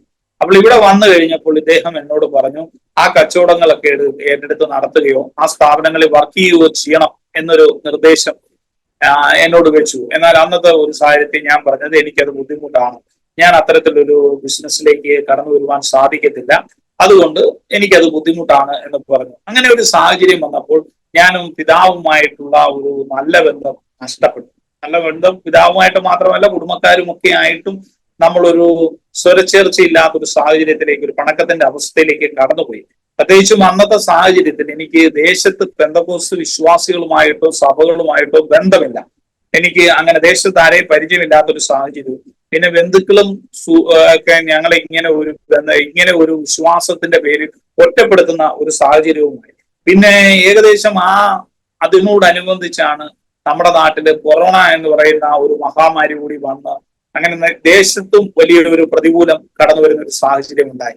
അവിടെ എന്നെ സഹായിക്കുവാൻ സത്യത്തിൽ ആരുമില്ലാത്ത ഒരു സാഹചര്യം, വലിയൊരു പ്രതിസന്ധിയിലൂടെ ഞാൻ കടന്നുപോയി എന്നുള്ളതാണ് ആ സാഹചര്യത്തിന്. എങ്കിലും അന്ന് ഞങ്ങളാൽ കഴിയാവുന്ന രീതിയിൽ പലവിധങ്ങളായ ചെറിയ തൊഴിലുകൾ ചെയ്ത് ഇവിടെ ജീവിക്കുവാൻ ഒരു ശ്രമം ആരംഭിച്ചു. പിന്നെ വീടിനടുത്ത് തന്നെ ഞങ്ങൾക്കൊരു ഇച്ചിരി സ്ഥലമുള്ള സ്ഥലത്ത് ഒരു ഷെഡ് വെച്ച് അവിടെ ചില കച്ചവടങ്ങളൊക്കെ തുടങ്ങിയൊക്കെ അങ്ങനെയൊക്കെ മുന്നോട്ട് പോകാൻ ഞങ്ങൾ ശ്രമിച്ചു. അപ്പൊ ആദ്യം ഹോട്ടലായിട്ട് തുടങ്ങിയിട്ട് അത് ഒരു വിജയമാക്കാൻ സാധിച്ചില്ല. അത് മാത്രമല്ല, ഈ കൊറോണ വ്യാപരിക്കുന്ന സമയങ്ങളിൽ ഈ ദേശമൊക്കെ അടച്ചു കെട്ടിയിടുന്ന ഈ കണ്ടെയ്ൻമെന്റ് സോൺ ആകുന്ന സാഹചര്യത്തിലൊക്കെ അത് അടഞ്ഞു പോകുന്ന ഒരു സാഹചര്യം ഉണ്ടായി. അത് കഴിഞ്ഞ് പിന്നെ അതിൽ നിന്നും മാറി ഈ പച്ചക്കറികൾ അത് കവറിലൊക്കെ നിറച്ച് കൊണ്ടു കടന്ന് വിൽക്കുന്ന രീതിയിൽ ഇങ്ങനെ പല വിധങ്ങളായ രീതികളൊക്കെ മക്കളുണ്ട്. അപ്പൊ ഇവരുടെ കാര്യങ്ങൾ നോക്കണം. വലിയ ബുദ്ധിമുട്ടിന്റെ സാഹചര്യത്തിലൂടെ, ഞെരുക്കത്തിന്റെ അവസ്ഥകളിലൂടെയൊക്കെ അന്നേരം കടന്നുപോയി. അതേപോലെ തന്നെ അടിസ്ഥാനമൊന്നും ഇല്ലാതെ, ബിസിനസ്സുകളൊന്നും ഇല്ലാതെ, അതിലെ ഒരു മൂലധനമൊന്നും ഇല്ലാതെ പലരിൽ നിന്നും കടം വാങ്ങിച്ചൊക്കെ ആയിരുന്നു ഞങ്ങള് ഈ ബിസിനസ്സുകളൊക്കെ സ്റ്റാർട്ട് ചെയ്തത്. അപ്പൊ അങ്ങനെ വന്നപ്പോഴത്തേക്ക് ഇതൊക്കെ ഒരു വലിയ ഒരു ബാധ്യതയുടെ അവസ്ഥയിലേക്ക് ഞങ്ങൾ മുന്നോട്ട് പോകുന്ന, അത് ഒരു ബാധ്യതയുടെ അവസ്ഥയിലേക്ക് ഞങ്ങളെ കൊണ്ടെത്തിച്ചു എന്നുള്ളതാണ്. അങ്ങനെ വന്നപ്പോഴത്തേക്ക് എന്ത് ചെയ്യണം എന്നറിയാൻ മേലാതെ ഞങ്ങൾ നിൽക്കുന്ന സാഹചര്യങ്ങളിൽ വീണ്ടും ചില ദൈവ മക്കളെയൊക്കെ വഴികളിൽ വെച്ച് കണ്ടുമുട്ടുവാനൊക്കെ ഇടവരുത്തി ഇവിടെ നിന്നും ഒരു 5-8 കിലോമീറ്റർ അകലെയുള്ള 8-9 കിലോമീറ്റർ അകലെ ഉള്ള ഒരു ദൈവസഭയിലെ ഒരു ദൈവദാസനെ പരിചയപ്പെട്ടു. ഇങ്ങനെ പച്ചക്കറി കൊണ്ടു കടന്ന് വിൽക്കുന്ന സാഹചര്യത്തിൽ പരിചയപ്പെട്ടതാണ്. അദ്ദേഹവുമായിട്ട് ആ സമയത്ത് മറ്റ് പാസ്റ്റേഴ്സോ സഭകളോ നമ്മുടെ നാട്ടിൽ പരിചയപ്പെടാനൊന്നും അതുവരെയും പറ്റിയില്ലായിരുന്നു. ഇല്ല, അത് ഒന്നാമത്തെ കാര്യം, സഭകളൊക്കെ അടഞ്ഞു കിടക്കുകയാണ്. ആ സമയത്ത് സഭകൾ ഒട്ടുമിക്കാലും അടഞ്ഞു കിടക്കുകയാണ്. പിന്നെ ഞങ്ങൾക്ക് അന്നൊരു പരിചയത്തിന്റെ പുറത്ത് ഒരു ദൈവദാസൻ ഞങ്ങൾ ഒരിക്കൽ കുവൈറ്റിൽ നിന്ന് വന്ന സമയത്ത് എന്റെ കുടുംബമായിട്ട് ഞങ്ങൾ പോയി ഒരു സഭയിൽ ഒരു ആരാധന നടത്തിയായിരുന്നു, ആരാധനയ്ക്ക് പങ്കെടുത്തായിരുന്നു. ആ സഭയിലെ പാസ്റ്ററെ ഞങ്ങൾ വിളിച്ചിരുന്നു. പക്ഷെ അദ്ദേഹം എന്തോ അന്നത്തെ ഒരു സാഹചര്യത്തില് ഞങ്ങളുടെ ഒരു എല്ലാ സംഭവങ്ങളും ഒക്കെ അദ്ദേഹത്തിന് അറിയാമെന്ന് എനിക്ക് തോന്നുന്നു. അദ്ദേഹം പിന്നീട് എന്നെ തിരിച്ചു വിളിക്കാമെന്ന് പറഞ്ഞിട്ട് അദ്ദേഹം എന്നെ വിളിച്ചില്ല എന്ന് പറഞ്ഞാൽ എന്തോ അദ്ദേഹം വിളിച്ചില്ല. അദ്ദേഹം വീണ്ടും എന്നെ വിളിക്കുന്നത് ഏകദേശം 2025 നമ്മുടെ ആരാധനകൾ വീണ്ടും തുടങ്ങുന്ന സമയത്താണ്. അദ്ദേഹം പിന്നെ എന്നെ സഭ ആരംഭിക്കുന്ന സഭകൾ വീണ്ടും സ്റ്റാർട്ടായി വരുന്ന സമയത്ത്, എല്ലാം ഓപ്പൺ ആകുന്ന സമയത്ത് എന്നെ വീണ്ടും വിളിച്ചു. പക്ഷെ അന്നത്തേക്ക് ഞാൻ ഈ സ്വതന്ത്രമായിട്ട് നിൽക്കുന്ന ഈ ദേവദാസന്റെ അടുക്കലേക്ക് ഞങ്ങൾ അവിടെ പ്രാർത്ഥനയ്ക്ക് പോകാൻ തുടങ്ങിയായിരുന്നു. പക്ഷെ അത് ഞങ്ങളുടെ വീട്ടിൽ നിന്ന് ഒരുപാട് ദൂരെയായിരുന്നു. അങ്ങനെ ഞാൻ അവിടെ ഒരു സഭയിൽ ഇങ്ങനെ പ്രാർത്ഥനയ്ക്കായിട്ട് പോകുന്ന സമയത്ത്, അവിടെ ഇങ്ങനെ നിൽക്കുന്ന സമയത്തുണ്ട് ഒരു ഉപവാസ പ്രാർത്ഥന നടക്കുന്ന സമയത്ത് അവിടെ ശുശ്രൂഷിച്ചുകൊണ്ടിരുന്ന ദൈവദാസൻ പുറകോട്ട് നടന്നു വന്നിട്ട് ബാക്കിലിരുന്ന എന്നോട് വന്നിട്ട് ഇങ്ങനെയാണ് പറഞ്ഞത്, സഹോദരൻ ദൈവവചനം ശുശ്രൂഷിക്കണം എന്ന് പറഞ്ഞു. അപ്പോൾ ഞാനത് ഒരു പ്രതീക്ഷയില്ലാതെ നിൽക്കുന്ന സാഹചര്യമാണ്. കാര്യം 2-3 വർഷങ്ങളായിട്ട് ഞാൻ ഈ പറഞ്ഞ പോലെ ഈ കച്ചവടങ്ങളും കാര്യങ്ങളും ഒക്കെ ചെയ്ത് വലിയ കടത്തിലും പ്രയാസങ്ങളിലും ബുദ്ധിമുട്ടുകളിലും ഒക്കെ കടന്നു പോകുന്നു. അപ്പോഴാണ് പെട്ടെന്ന് എനിക്ക് ആ ഒരു തിരിച്ചറിവ്, എന്നെ ആ ദൈവം വിളിച്ച വിളിയെ കുറിച്ച് ഒരു തിരിച്ചറിവ്, എനിക്കൊരു ഓർമ്മ എന്റെ മനസ്സിലേക്ക് വരുന്നത്. അങ്ങനെ ഞാൻ അന്ന് അവിടെ വചനം ശുശ്രൂഷിച്ചു. അപ്പോൾ എന്റെ മനസ്സിലേക്ക്, എന്റെ ഹൃദയത്തിലേക്ക് വീണ്ടും ആ ഒരു ചിന്ത കടന്നു വരുവാൻ തുടങ്ങി. എനിക്ക് കർത്താവിന്റെ വേല തന്നെ ചെയ്യണം എന്നൊരു ചിന്ത, എന്റെ ആഗ്രഹം എന്റെ മനസ്സിലേക്ക് കടന്നു. അപ്പൊ ഒരുപാട് പ്രശ്നങ്ങൾ അന്ന് ഉള്ള സാഹചര്യമാണ്. ഒരു ദൈവവേലയ്ക്ക് ഇറങ്ങുവാൻ പറ്റിയ സാഹചര്യമല്ല. ഞങ്ങൾ ഈ കച്ചവടങ്ങളൊക്കെ ചെയ്ത് ലക്ഷക്കണക്കിന് രൂപയുടെ കടങ്ങൾ അന്നുണ്ടായിരുന്നു. എനിക്ക് നല്ല കടഭാരമുണ്ട്. ഭവനത്തിലേക്ക് കയറ്റത്തില്ല. പിന്നെ മക്കള്, മൂത്ത കുഞ്ഞ് ഒരു CBSE സ്കൂളിൽ വന്നപ്പോ ചേർത്തതാണ്. ഈ കൊറോണയുടെ സമയത്ത് വലിയൊരു സംഖ്യ ഫീസ് കുടിശ്ശികയുണ്ട്. പിന്നെ ഇളയ മോൾക്ക് അന്നേരം 6 വയസ്സാകുന്നു. അവൾക്ക് LKG ചേർക്കേണ്ട പ്രായം കഴിഞ്ഞു. അപ്പോഴത്തേക്ക് അവളെ ചേർക്കണം. ഇങ്ങനെയുള്ള ഒത്തിരി ബുദ്ധിമുട്ടുകൾ, ഒത്തിരി പ്രയാസങ്ങൾ എന്റെ മുമ്പിൽ ഇങ്ങനെ നിൽക്കുന്ന ഒരു സാഹചര്യമായിരുന്നു. എന്നിട്ടും ഞാൻ ഈ വിഷയം ദൈവസന്നിധിയിൽ വെച്ച് പ്രാർത്ഥിച്ച് എനിക്ക് ഇത്രയും ഉള്ളായിരുന്നു ആഗ്രഹം, ഒരു നല്ല കോഴ്സ് ചെയ്യണം എന്ന് എന്റെ മനസ്സിൽ ഒരു ആഗ്രഹമുണ്ട്. ഒരു നല്ല കോഴ്സ് ചെയ്തിട്ട് ശുശ്രൂഷയ്ക്ക് ഇറങ്ങണം എന്നായിരുന്നു എന്റെ ആഗ്രഹം. അപ്പൊ ഞാൻ പല സ്ഥലങ്ങളിലും പല ആളുകളോടും ഈ വിഷയം ഞാൻ ഷെയർ ചെയ്തു. പ്രത്യേകിച്ചും ഞാനന്ന് ആരാധനയ്ക്ക് കടന്നു പോകുന്ന സഭയിലെ ചില മുതിർന്ന ആളുകളോടും ദേവദാസന്മാരോടും ഒക്കെ ഷെയർ ചെയ്തു. എങ്കിലും എനിക്കൊരു പോസിറ്റീവായ റെസ്പോൺസ് ആരുടെ സൈഡിൽ നിന്ന് വന്ന് സത്യം പറഞ്ഞാൽ കിട്ടിയില്ല. എല്ലാവരും എന്നോട് പറഞ്ഞത്, എന്റെ ചില സുഹൃത്തുക്കൾ എന്ന് പോലെ പറയാവുന്ന ചില വിശ്വാസികൾ എന്നോട് പറഞ്ഞത്, നിങ്ങൾ ഇപ്പൊ എടുക്കാൻ പോകുന്ന ഈ തീരുമാനം തെറ്റാണ്. കാര്യം വേറൊന്നുമല്ല, നിങ്ങൾ നല്ല കടഭാരത്തിലാണ്. നാട്ടിൽ നിങ്ങൾക്ക് വീട്ടിൽ കയറി ചെല്ലുവാനുള്ള സ്വാതന്ത്ര്യമില്ല. നിങ്ങളിങ്ങനെ ഒരു ഷെഡിൽ താമസിക്കുന്നു. പിന്നെ 2 കുഞ്ഞുങ്ങളുടെ പഠിത്തവും കാര്യങ്ങളും ഒക്കെ നോക്കണം. അപ്പൊ തൽക്കാലം നിങ്ങൾ ജോലിയോടുകൂടി നിങ്ങളെ കൊണ്ട് ചെയ്യാവുന്ന സുവിശേഷ പ്രവർത്തനങ്ങൾ ചെയ്യുക. അങ്ങനെയൊക്കെയുള്ള ചില മാനുഷിക ഉപദേശങ്ങളായിരുന്നു എനിക്ക് കിട്ടിയത്.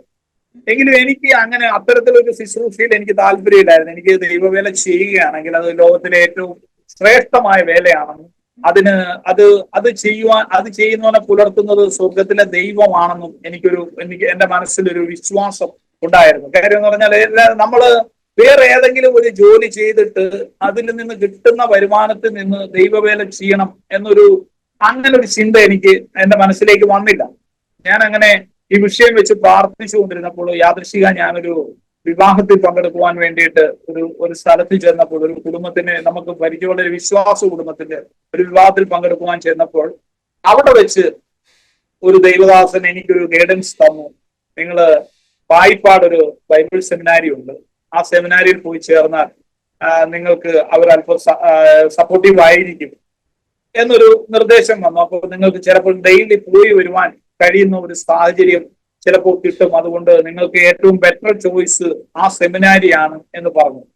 അങ്ങനെ ഞാൻ പായിപ്പാട് ന്യൂ ഇന്ത്യ ബൈബിൾ സെമിനാരിയിലേക്ക് ചേരുവാനുള്ള ഒരു വിഷയം വെച്ച് ദൈവസന്നിധിയിൽ വെച്ച് പ്രാർത്ഥിച്ചുകൊണ്ടിരുന്നു. എങ്കിലും എന്റെ മുന്നിൽ വേറെ 1-2 വലിയ വിഷയങ്ങൾ ഉണ്ടായിരുന്നു. ഒന്ന്, കുഞ്ഞുങ്ങളുടെ പഠിത്തം ഒരു വലിയ വിഷയമായിട്ട് എന്റെ മുമ്പിൽ നിൽക്കുകയായിരുന്നു. അതായത് മൂത്ത കുഞ്ഞ് പഠിക്കുന്ന സ്കൂളിൽ നിന്നും തുടർന്ന് പഠനം നടത്തണമെങ്കിൽ അവിടെ കുറച്ച് പൈസ അത്യാവശ്യമായിട്ട് അടയ്ക്കേണ്ട ഒരു സാഹചര്യം ഉണ്ടായിരുന്നു. എനിക്ക് അതിന് കഴിയാത്ത ഒരു സാഹചര്യമായിരുന്നു. അപ്പൊ ഞാൻ വിചാരിച്ചു, ഞങ്ങള് പ്രാർത്ഥിച്ചിട്ട് ഒരു മാർഗവും തെളിഞ്ഞു കാണുന്നില്ല.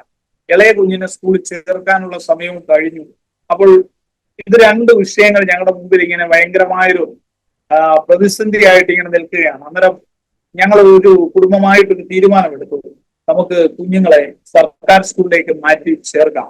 കാര്യം മറ്റൊന്നുമല്ല, നമുക്ക് ഇവരെ ഇപ്പോൾ പഠിപ്പിച്ച് മുന്നോട്ട് കൊണ്ടുപോകാനുള്ള സാഹചര്യമില്ല. ഇങ്ങനെ CBSE പഠിപ്പിക്കുവാനുള്ള മാർഗമില്ല.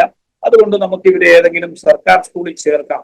അങ്ങനെ അങ്ങനെ ഒരു തീരുമാനം എടുത്തുകൊണ്ട് ഞാൻ വൈഫും കൂടെ കുഞ്ഞുങ്ങളുമായിട്ട് ഒരു സർക്കാർ സ്കൂളിലേക്ക് പോകാൻ വേണ്ടിയിട്ട് റെഡി ആയിക്കൊണ്ടിരിക്കുകയാണ്. അപ്പോൾ എന്റെ സഹോദരി എന്നെ വിളിച്ചിട്ട് ചോദിച്ചു, കുഞ്ഞുങ്ങളുടെ അഡ്മിഷന്റെ കാര്യം എന്തെങ്കിലും ആയോ എന്ന് ചോദിച്ചപ്പോഴാണ് ഞാൻ പറഞ്ഞു, ഒന്നും ആയില്ല, അവിടെ തൽക്കാലം ഞങ്ങൾ ഇവിടെ നീർക്കുന്ന എന്ന് പറയുന്ന സ്ഥലത്തൊരു സർക്കാർ സ്കൂളുണ്ട്, അവിടെ ചേർക്കുവാൻ വേണ്ടിയിട്ട് പോവുകയാണെന്ന് പറഞ്ഞപ്പോൾ പറഞ്ഞു, അന്നിക്ക് പോകരുത്, ഞാൻ ഒരു 5 മിനിറ്റ് കഴിഞ്ഞ് വിളിക്കാമെന്ന് പറഞ്ഞു. അങ്ങനെ സഹോദരി 5 മിനിറ്റ് കഴിഞ്ഞ് വിളിച്ചിട്ട് പറഞ്ഞു, പിതാവ് 10,000 രൂപ തരാമെന്ന് പറഞ്ഞിട്ടുണ്ട്, അത് വാങ്ങിച്ച് നിങ്ങൾ കുഞ്ഞുങ്ങൾക്ക് വേണ്ടിയിട്ട് ഫീസിന്റെ കാര്യങ്ങൾ ചെയ്യാൻ പറഞ്ഞു. അപ്പോൾ എന്റെ കയ്യിൽ അന്നൊരു 7,000 രൂപയോളം ഉണ്ടായിരുന്നു. അപ്പോൾ അന്നേരം വീണ്ടും ഞങ്ങൾ പ്രാർത്ഥിച്ചിട്ട് ഒരു തീരുമാനം എടുത്തു, എന്നാൽ ഒരു കാര്യം ചെയ്യാം, മൂത്ത മോൾ ഇത്രയും കാലം CBSE പഠിച്ചു, അവള് തുടർന്നും അതിൽ തന്നെ പഠിക്കട്ടെ, ഇളയ കുഞ്ഞിനെ ഏതെങ്കിലും സർക്കാർ സ്കൂളിൽ ചേർക്കാം എന്നൊരു ചിന്ത മനസ്സിൽ വന്നു. അങ്ങനെ പ്രാർത്ഥിച്ച് ഞങ്ങൾ ആ പൈസയുമായിട്ട്, കിട്ടിയ പൈസയും ഞങ്ങളുടെ ഉണ്ടായിരുന്ന പൈസയുമായിട്ട് ഞങ്ങള് ഇവിടെ ജ്യോതിനികേതൻ എന്ന് പറഞ്ഞൊരു സ്കൂളുണ്ട് കപ്പക്കടയിൽ, ഒരു കാത്തലിക് ഒരു മിഷക്കാരുടെ സ്കൂളാണ്. അവിടെ ചെന്നു. അത് ഞങ്ങളുടെ വീട്ടിൽ നിന്ന് ഏകദേശം 8-9 കിലോമീറ്റർ അകലെയാണ് ആ സ്കൂള്. അവിടെ ചെന്ന് മൂത്ത കുഞ്ഞിനെ അവര് ഇന്റർവ്യൂ ഒക്കെ നടത്തി റിട്ടൺ എക്സാം എല്ലാം കഴിഞ്ഞപ്പോൾ ആ കുഞ്ഞിനെ അവിടെ അഡ്മിഷൻ കിട്ടി. അപ്പോൾ അതിന്റെ പൈസയൊക്കെ അടച്ചതിന് ശേഷം അതിന് അവിടെ അടയ്ക്കേണ്ട പൈസയും അടച്ചു. അവിടെ ടെക്സ്റ്റ് ബുക്കിന് ആദ്യം ചേരുന്ന വർഷം മാത്രം അടച്ചാൽ മതി. അതിനുള്ള പൈസയും അടച്ചു കഴിഞ്ഞിട്ട് ഞങ്ങളുടെ കയ്യിൽ ഏകദേശം ആ കുഞ്ഞിന് യൂണിഫോം വാങ്ങിക്കുവാനുള്ള പൈസ മാത്രമേ ഞങ്ങളുടെ കയ്യിൽ ഉണ്ടായിരുന്നുള്ളൂ. ഏകദേശം ഒരു 3,000 രൂപയോളം മിച്ചം ഉണ്ടായിരുന്നു. അങ്ങനെ ഞാൻ അവിടെ നിൽക്കുന്ന സമയത്ത് ആ സ്കൂളിലെ ഒരു സ്റ്റാഫ് എന്നോട് വന്നിട്ട് ചോദിച്ചു, എത്ര കുഞ്ഞുങ്ങളെ ഇവിടെ ചേർക്കുന്നുണ്ടെന്ന് ചോദിച്ചു. അപ്പൊ ഞാൻ പറഞ്ഞു, ഒരു കുട്ടിയെ ചേർക്കുന്നുള്ളൂ, 2 പേരുണ്ട്, പക്ഷെ ഒരാൾക്കുള്ള പൈസയേ ഉള്ളൂ, അതുകൊണ്ട് ഒരു കുഞ്ഞിനെ ഞാനിവിടെ ചേർക്കുന്നുള്ളൂ എന്ന്. അപ്പം അദ്ദേഹം എന്നോട് പറഞ്ഞു, ഒരു മാഡത്തെ കാണിച്ചു എന്നിട്ട് പറഞ്ഞു, ഇത് ഈ സ്കൂളിന്റെ പ്രിൻസിപ്പാളിന്റെ വൈഫാണ്, അവരാണ് ഈ സ്കൂൾ മാനേജ് ചെയ്യുന്നത്, ആ മാഡത്തിനോട് സംസാരിച്ച് നോക്കൂ എന്ന് പറഞ്ഞു. അപ്പം എന്റെ വൈഫ് അവിടെ നിൽപ്പുണ്ടായിരുന്നു. ഞാൻ വൈഫിനോട് പറഞ്ഞു, ആ മാഡത്തിനോടൊന്ന് പോയിട്ട് നമ്മുടെ സാഹചര്യം പറയുകയാണ്. അപ്പം ആ മാഡത്തിനോട് ചെന്നിട്ട് പറഞ്ഞു, ഞങ്ങൾ ഇങ്ങനെ ദൈവവേല ചെയ്യുന്നവരാണ്, ദൈവവചനം പഠിച്ചുകൊണ്ടിരിക്കുകയാണ്, രണ്ട് കുഞ്ഞുങ്ങളെ ചേർക്കാനുണ്ട്, ഒരു കുഞ്ഞിനെ ചേർത്തിട്ടുള്ളൂ, അതിനുള്ള പൈസയേ ഉള്ളൂ ഞങ്ങളുടെ കയ്യിലെന്ന് പറഞ്ഞപ്പോൾ അവർ തിരിച്ചൊരു ചോദ്യം അയച്ചത്, നിങ്ങളുടെ കയ്യിൽ എന്തെങ്കിലും ഉണ്ടോ എന്ന് ചോദിച്ചു. അപ്പോൾ പറഞ്ഞ് ഞങ്ങളുടെ കയ്യിൽ മറ്റേ മൂത്ത കുഞ്ഞിന് യൂണിഫോം വാങ്ങാനുള്ള പൈസ മാത്രമേ ഉള്ളൂ, യൂണിഫോം വാങ്ങുവാനുള്ള പൈസ മാത്രമേ ഉള്ളൂ. അപ്പോൾ ആ മാഡം ഞങ്ങളോട് പറഞ്ഞത് ഇത്രയേ ഉള്ളൂ, ആ പൈസ കൊടുത്ത് ഇളയ കുഞ്ഞിന് ബുക്സ് വാങ്ങിക്കുക, നിങ്ങള് യൂണിഫോം ഒരു മാസം കഴിഞ്ഞ് വാങ്ങിയാൽ മതി എന്ന് പറഞ്ഞു. ഡിപ്പോസിറ്റ് പൈസ പിന്നീട് നിങ്ങൾ ഒരു 6 മാസം കഴിഞ്ഞ് കൊണ്ടുവന്ന് അടച്ചാൽ മതി. എന്നാൽ അവർ ആ സ്കൂൾ മാനേജ്മെന്റ് പിന്നീട് ആ പൈസ ഞങ്ങളോട് ചോദിച്ചിട്ടില്ല, അത് അടയ്ക്കേണ്ട അങ്ങനെ ഒരു സാഹചര്യം പിന്നീട് വന്നിട്ടില്ല, ആ പൈസ അടയ്ക്കണ്ടേ.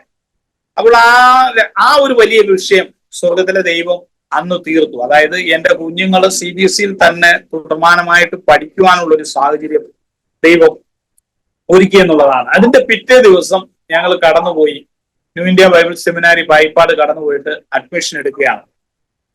അപ്പോൾ MDവിനാണ് ഞാൻ അവിടെ ജോയിൻ ചെയ്തത്. അപ്പൊ അന്ന് ഒരുപാട് ബുദ്ധിമുട്ടുകളൊക്കെ ഉണ്ടായിരുന്നു. കാര്യം എന്ന് പറഞ്ഞു കഴിഞ്ഞാൽ ഞങ്ങളുടെ വീട്ടിൽ നിന്ന് ഏകദേശം 39 കിലോമീറ്റർ അകലെയാണ് ഈ സെമിനാരി. ഞാൻ ഡേ സ്കോളറായിട്ടാണ് അവിടെ ജോയിൻ ചെയ്തത്. അപ്പൊ പോയി വരിക എന്ന് പറയുമ്പോഴത്തേക്ക് അന്ന് നമ്മുടെ വാഹനമില്ലായിരുന്നു, യാത്ര ചെയ്യാനായിട്ട് വാഹനമില്ലായിരുന്നു. ഒരു വാഹനം, പിതാവിന്റെ ഒരു പഴയ വാഹനം എന്റെ കയ്യിൽ ഉണ്ടായിരുന്നു. അതിന്റെ പേപ്പറുകൾക്ക് ചെറിയ പ്രോബ്ലം ഉണ്ടായിരുന്നു. അപ്പോൾ 1-2 ദിവസം വരുന്നു. ഇത് കണ്ടപ്പോൾ തന്നെ പിതാവിന് ഒരു സംശയം തോന്നി, ഇവനേതോ വീണ്ടും സെമിനാരികളിൽ എന്തോ പോയി ജോയിൻ ചെയ്തു എന്ന് മനസ്സിലായിട്ട് ആ വാഹനം എടുത്തുകൊണ്ട് പോയിട്ട് പിതാവ് അങ്ങ് ആ വാഹനം ഭവനത്തിൽ നിന്ന് മാറ്റിക്കളഞ്ഞെന്ന് പറഞ്ഞാൽ അതൊരു കായംകുളത്ത് ഒരു വർക്ക്ഷോപ്പിൽ കൊണ്ടുപോയി വെച്ചു. അതൊരു അനുഗ്രഹമായി. പിന്നീട് കാര്യം അതിന്റെ ടെസ്റ്റ് പിന്നീട് നടത്തിയാണ്, അതൊരു 4-5 മാസത്തിന് ശേഷമാണ് പിന്നെ എന്റെ കയ്യിൽ കിട്ടുന്നത്. അപ്പൊ കിട്ടിയപ്പോൾ അതിന്റെ പേപ്പർ വർക്കുകളെല്ലാം ക്രമീകരിച്ച് ടെസ്റ്റ് എല്ലാം നടത്തിയാണ് പിന്നെ അത് കൊണ്ടുതരുന്നത്. അപ്പോൾ ഈ ആരംഭത്തിൽ തന്നെ ഇങ്ങനെ ഒരു പ്രതിസന്ധി വന്നു. എങ്കിലും ഞാൻ അത് കാര്യമാക്കാതെ ഞാൻ രാവിലെ തന്നെ എഴുന്നേറ്റ് ഞങ്ങൾ ബസ്സിന് പോകുന്ന ഒരു ഇതുണ്ടായി. ബസ്സിന് പോകും, തിരുവല്ലായിൽ നിന്ന് പായിപ്പാട് പോകും.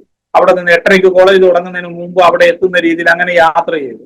അങ്ങനെ പോകാന്നുണ്ടെങ്കിലും വലിയ പ്രതിസന്ധിയാണ്. വലിയ പ്രതിസന്ധി എന്ന് പറഞ്ഞു കഴിഞ്ഞാൽ, ഒന്ന്, ഇവിടെ ഞങ്ങൾ ഒരുപാട് പേർക്ക് പൈസ ദേശത്ത് കൊടുക്കുവാനുണ്ട്. പലതും ഞങ്ങൾ ഈ പറഞ്ഞ പോലെ പെട്ടെന്നുള്ള ആവശ്യങ്ങൾക്ക് കടം വാങ്ങിയതായതുകൊണ്ട് പലതും ഈ ഡെയിലി കൊടുക്കേണ്ട കടഭാരമാണ്, ഡെയിലി കൊടുത്തു തീർക്കേണ്ട പൈസയാണ്. അപ്പം അവരെല്ലാ ദിവസവും വന്ന് ബുദ്ധിമുട്ടുന്നു. അപ്പൊ ഞാൻ രാവിലെ പോയി കഴിഞ്ഞാൽ ഞാൻ സന്ധ്യയാകുമ്പോഴാണ് മടങ്ങി വരുന്നത്. അതുകൊണ്ട് ഞങ്ങളുടെ കച്ചവടങ്ങളൊക്കെ നിന്നുപോയി. ഒരു കച്ചവടവും ഇല്ല, ഒരു വരുമാനവും ഇല്ല. കുഞ്ഞുങ്ങൾ പഠിക്കുന്നു, ഇത്രയും ബാധ്യതയുണ്ട്. അപ്പോൾ അന്ന് വിശ്വാസത്താൽ ഈ ആളുകളോട് ഞാനൊരു കാര്യം പറഞ്ഞാണ്, എനിക്കൊരു ജോലി കിട്ടി. ഞാനൊരു ജോലിക്ക് ജോയിൻ ചെയ്തു.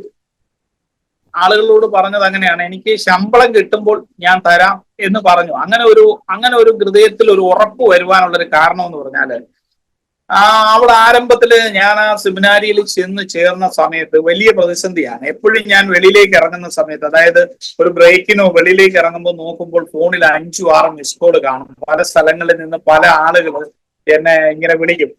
പൈസയുടെ ആവശ്യത്തിനാണ് വിളിക്കുന്നത്. സാധനം തന്നവരും കടം വാങ്ങിച്ചവരും ഇങ്ങനെ വിളിച്ചുകൊണ്ടിരിക്കുകയാണ്. അപ്പം ഇങ്ങനെ ഒരു പെട്ടെന്ന് തന്നെ എന്റെ ഹൃദയത്തിലും ഒരു ചിന്ത വന്നു. ആളുകളൊക്കെ പറഞ്ഞതുപോലെ ഇപ്പോഴത്തെ ഒരു സാഹചര്യത്തിൽ എനിക്ക് ഇത് ഈ തൊഴിൽ ചെയ്ത് മുന്നോട്ട്, അല്ലെ ഇത് പഠനമായിട്ട് മുന്നോട്ട് പോകാൻ സാധിക്കത്തില്ല. കാര്യം കടങ്ങളൊക്കെ തീർത്തിട്ടേ ഇതിനിറങ്ങുന്നതാണ് ശരി എന്നൊരു ചിന്ത എന്റെ മനസ്സിലേക്ക് കടന്നു. ഒരു ദിവസം ഈ സെമിനാരിയുടെ ചാപ്പലിൽ കടന്നു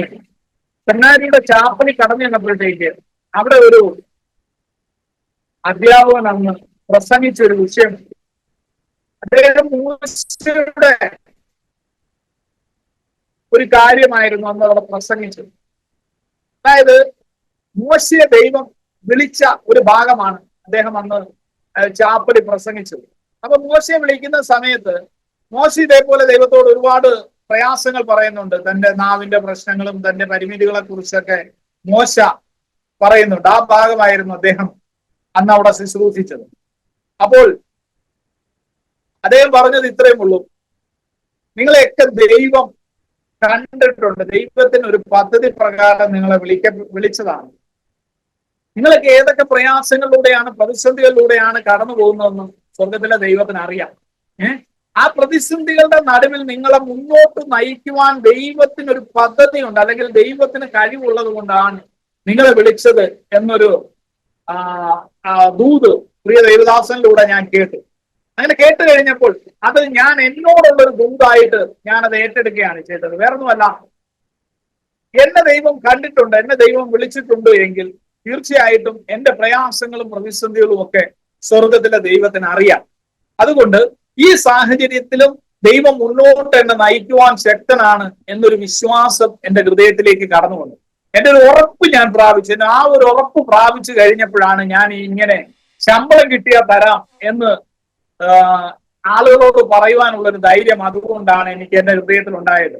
അപ്പോൾ ജോലിക്ക് വിളിച്ചത് ദൈവമാണെങ്കിൽ ദൈവം എന്നെ പുലർത്തും എന്നെനിക്കൊരു വിശ്വാസം എന്റെ ഹൃദയത്തിലേക്ക് കടന്നു വന്നു. അത് തീർച്ചയായിട്ടും എന്റെ ആ വിശ്വാസത്തെ ദൈവം മാനിച്ചു എന്നുള്ളതാണ്. വളരെ ചുരുങ്ങിയ സമയങ്ങൾ കൊണ്ട് ഈ ദേശത്തുണ്ടായിരുന്ന എല്ലാ കടഭാരങ്ങളും ദൈവം മാറ്റി തന്നു എന്നുള്ളതാണ്. ആ ബിസിനസ്സിന് ഉണ്ടായിരുന്ന മൂലം എനിക്കുണ്ടായിരുന്ന എല്ലാ പ്രയാസങ്ങളും ദൈവം എനിക്ക് മാറ്റി തന്നു. എങ്കിലും ആ വാഹനവും എന്റെ കയ്യിലേക്ക് തിരികെ കിട്ടി. അപ്പോൾ പ്രത്യേകിച്ച് ഞാൻ എല്ലാ ആളുകൾ ദേശവാസികളും നോക്കുമ്പോൾ ഞാൻ ജോലിക്ക് പോവുകയാണ് എന്ന് തന്നെ അവർ വിശ്വസിച്ചു. കാര്യം ദൈവം വഴി നടത്തും എന്ന് പറഞ്ഞാൽ അത് മനസ്സിലാക്കാനുള്ള സാഹചര്യമൊന്നും അന്ന് ഞങ്ങളുടെ ദേശത്തുള്ളവർക്ക് എന്റെ ബന്ധുക്കൾക്കോ കുടുംബക്കാർക്കോ ആർക്കും അറിയത്തില്ല, അല്ലെ സുഹൃത്തുക്കൾക്കോ അറിയത്തില്ല. അപ്പോൾ മക്കൾ പഠിക്കുവാൻ പോകുന്നു, ഞാൻ രാവിലെ പോകുന്നു, വൈകിട്ട് വരുന്നു. അവരുടെ കടക്കാരുടെ കടങ്ങളൊക്കെ കുറച്ചായിട്ട് തീർന്നു വരുന്നു. ആരും പഴയ പോലുള്ള പ്രശ്നങ്ങൾ കാണുന്നില്ല. അപ്പൊ അവരുടെ ധാരണ ഇദ്ദേഹത്തിന് എവിടെയോ വലിയ ജോലി എന്തോ കിട്ടി, അതുകൊണ്ട് ആ ജോലി ചെയ്ത് കിട്ടുന്ന ആ ഒരു വരുമാനത്തിൽ നിന്ന് ഇവരുടെ കാര്യങ്ങൾ നടക്കുന്നു എന്നൊരു ധാരണയിലേക്ക് കുടുംബക്കാരും എത്തി. അപ്പോഴത്തേക്ക് എന്റെ പിതാവ് ഈ വാഹനം മടക്കി കൊണ്ടുവന്ന് എന്റെ കയ്യിലേക്ക് തന്നു. അങ്ങനെ ഞാൻ ആ വാഹനത്തിൽ പിന്നീട് ഒരു 4 മാസത്തിന് ശേഷം, ഏകദേശം ഒരു സെമസ്റ്റർ കഴിഞ്ഞപ്പോൾ, ഞാൻ ആ വാഹനത്തിൽ തന്നെ പിന്നീട് കോളേജിലേക്ക് പോകുവാൻ തുടങ്ങി. എങ്കിലും സ്വർഗത്തിലെ ദൈവം അന്ന് എനിക്കൊരു വാഗ്ദത്തം ചെയ്തിട്ടുണ്ടായിരുന്നു. ഞാൻ ഒരു ദിവസം ഈ വാഹനത്തിൽ ഇരുന്ന്, അല്ലെങ്കിൽ ട്രാൻസ്പോർട്ട് ബസ്സിൽ യാത്ര ചെയ്തുകൊണ്ടിരുന്നപ്പോൾ എന്നോട് ദൈവം ഒരു പ്രോമിസ് ചെയ്തു. ദൈവാത്മാവ് എന്നോട് പറഞ്ഞ ഇത്രയേ ഉള്ളൂ: നീ അടുത്ത വർഷം ഒരു പുതിയ വാഹനത്തിൽ നീ ആ കോളേജിലേക്ക് പോകുന്നത്. നീ അടുത്ത വർഷം കോളേജിലേക്ക് പോകുന്നത് ഒരു പുതിയ വാഹനത്തിലായിരിക്കും. അതൊരു ദൈവം പറഞ്ഞാണ്. അപ്പൊ ഇതിന് ശേഷം വേറൊരു പുതിയ പ്രശ്നം കടന്നു വന്നു. എന്റെ പിതാവിന് ഒരു രോഗാവസ്ഥയിലൂടെ കടന്നുപോയി. ആദ്യത്തെ 2 സെമസ്റ്ററുകൾ കഴിഞ്ഞ് കോളേജിൽ നിന്ന് വെക്കേഷൻ ആകുന്ന സമയത്ത് പിതാവിന് സുഖമില്ലാത്ത ഒരു സാഹചര്യം കടന്നു വന്നു. അപ്പോൾ അദ്ദേഹത്തിന് ട്രീറ്റ്മെന്റിനായിട്ട് ബിലീവേഴ്സിലേക്ക് പോകേണ്ട ഒരു സാഹചര്യം ഉണ്ടായി. അപ്പോൾ അദ്ദേഹത്തിന്റെ സഹോദരന്മാരോ ആരെങ്കിലും കൂടെ നിൽക്കും എന്നൊരു പ്രതീക്ഷയിലായിരുന്നു ആദ്യം. എന്നാൽ സമയമായപ്പോൾ ആരും കൂടെ പോകുവാനില്ലാത്ത ഒരു സാഹചര്യം ഉണ്ടായി. അപ്പോൾ അവസാന നിമിഷം പോകുന്നതിന്റെ തലേ ദിവസം എന്നോട് ചോദിച്ചു, എന്നോട് ഒന്ന് ഹോസ്പിറ്റലിലേക്ക് കടന്നു വരാമോ എന്ന് പിതാവ് ചോദിച്ചു. അപ്പോൾ ഞാൻ പറഞ്ഞു ഓക്കെ, ഞാൻ വരാം എന്ന് പറഞ്ഞു. അങ്ങനെ ഞാൻ പിതാവിനോടൊത്ത് ബിലീവേഴ്സിലേക്ക് പോയി. അവിടെ പിതാവിന് ഒരു ഓപ്പറേഷൻ ഉണ്ടായി. ഏകദേശം 10 ദിവസത്തോളം ഞാൻ ഹോസ്പിറ്റലിൽ ആയിരുന്നു. അപ്പൊ 2ാമത്തെ ദിവസം തന്നെ, ചെന്നതിന്റെ അടുത്ത ദിവസം തന്നെ ഓപ്പറേഷൻ നടന്നു. ഓപ്പറേഷന്റെ സാഹചര്യമൊക്കെ നടന്നപ്പോൾ വളരെ ക്രിട്ടിക്കലായ ഒരു സ്റ്റേജിലൂടെ പിതാവ് കടന്നുപോയി. അപ്പോൾ പലപ്പോഴും ഞാൻ അവിടെ ഒറ്റയ്ക്ക് നിൽക്കുന്ന സാഹചര്യങ്ങളിൽ ആ 2ാമത്തെ ദിവസം ഞാൻ പലരെയും വിളിച്ചു. അച്ഛന്റെ പല ബന്ധുക്കളെയും ഒക്കെ ഞാൻ വിളിച്ചെങ്കിലും ആരും വന്നില്ല. വൈകുന്നേരം ഒരു 9 മണിയോടുകൂടിയാണ്, രാത്രി 9 മണിയോടുകൂടിയാണ് ആ ഓപ്പറേഷൻ സ്റ്റാർട്ട് ചെയ്തത്. അപ്പോൾ ഞാൻ ഒറ്റയ്ക്കേ ഉള്ളായിരുന്നു. എങ്കിൽ എന്റെ വൈഫിന്റെ അമ്മ, പിതാവിന്റെ സഹോദരി, കടന്നു വന്നു. അങ്ങനെ ഞങ്ങൾ 2 പേരും അവിടെ ഉണ്ടായിരുന്നു. അപ്പോൾ അത് കഴിഞ്ഞതിന് ശേഷം തൊട്ടടുത്ത ദിവസം പലരും കടന്നു വന്നു. എങ്കിലും ആ ദിവസം നിർണായകമായ ഒരു സാഹചര്യത്തിൽ ആരും വന്നില്ല. എന്നാൽ അതിനടുത്ത ദിവസം വീണ്ടും പിതാവ് ICUവിലായിരുന്നു. അപ്പൊ ഞാൻ ICUവിലേക്ക് രാവിലെ അദ്ദേഹത്തെ കാണുവാൻ വേണ്ടിയിട്ട് കയറി ചെന്നപ്പോൾ അദ്ദേഹം എന്നോട് ചോദിച്ചത് പുറത്ത് എത്ര പേരുണ്ടെന്നാണ്. ആരൊക്കെ പുറത്തുണ്ടെന്ന് ചോദിച്ചു. ഞാൻ പറഞ്ഞു ആരുമില്ല, ഞാൻ മാത്രമേ ഉള്ളൂ. അപ്പൊ അദ്ദേഹത്തിന്റെ ബന്ധുക്കളെല്ലാവരും വന്ന് പുറത്ത് 2-3 ദിവസങ്ങളായിട്ട് നിൽക്കുന്നു എന്നൊരു ധാരണയായിരുന്നു. ഞാൻ പറഞ്ഞു ആരും വന്നില്ല, എല്ലാവരും ഇന്നലെ 1-2 പേരുണ്ടായിരുന്നു, അവര് പോയി, ഇന്നാരും ഇല്ല. ഹോസ്പിറ്റലിലായിരുന്നു ഞങ്ങൾ തിരിച്ചു വന്നു. തിരിച്ച് വീട്ടിൽ വന്നതിന് ശേഷം ഞാൻ അന്ന് പിതാവിനോട് ഒരു ആഗ്രഹം പറഞ്ഞു, എനിക്ക് ഒരു വാഹനം ആവശ്യമുണ്ട്. കാര്യം എന്ന് പറഞ്ഞാൽ ഞാൻ വളരെയധികം യാത്ര ചെയ്യുന്നു, അതുകൊണ്ട് എന്റെ വാഹനം ഇത് പഴയതായതുകൊണ്ട് എനിക്കൊരു വാഹനം ആവശ്യമാണ്. അപ്പോൾ അത് വാങ്ങുവാനായിട്ട് എന്നെ ഒന്ന് സഹായിക്കണമെന്ന്. ഇപ്പൊ പിതാവ് സമ്പന്നനാണല്ലോ, ഞാൻ ആ ഒരു ധാരണയിലാണ് പറഞ്ഞത്. ഇവിടെ അദ്ദേഹം എന്നോട് വേറെ ഒന്നും പറഞ്ഞില്ല, ഒരു കാര്യം ചെയ്യും, നീ പഴയതൊന്നും വാങ്ങിക്കാൻ ആഗ്രഹിക്കണ്ട, ഒരു പുതിയത് തന്നെ പോയി വാങ്ങിച്ചോളാൻ പറഞ്ഞു. ഞാൻ അപ്പം ഇത്രയും സമ്പന്നനായ ഒരു മനുഷ്യൻ പറയുന്നതല്ലേ, ഞങ്ങളപ്പോൾ എന്നാ ശരി ഒരു വണ്ടി വാങ്ങിക്കാം എന്ന് പറഞ്ഞ് ഞാനും വൈഫും കൂടെ ആലപ്പുഴയില് പല ഷോറൂമുകളിലും പോയിട്ട് പല വണ്ടിക്കും വില ചോദിച്ചു. അപ്പൊ ഞങ്ങളുടെ വണ്ടി കൊടുത്തിട്ട് എക്സ്ചേഞ്ച് ചെയ്ത് എടുക്കുവാൻ വേണ്ടിയിട്ടാണ് പോയത്. പക്ഷേ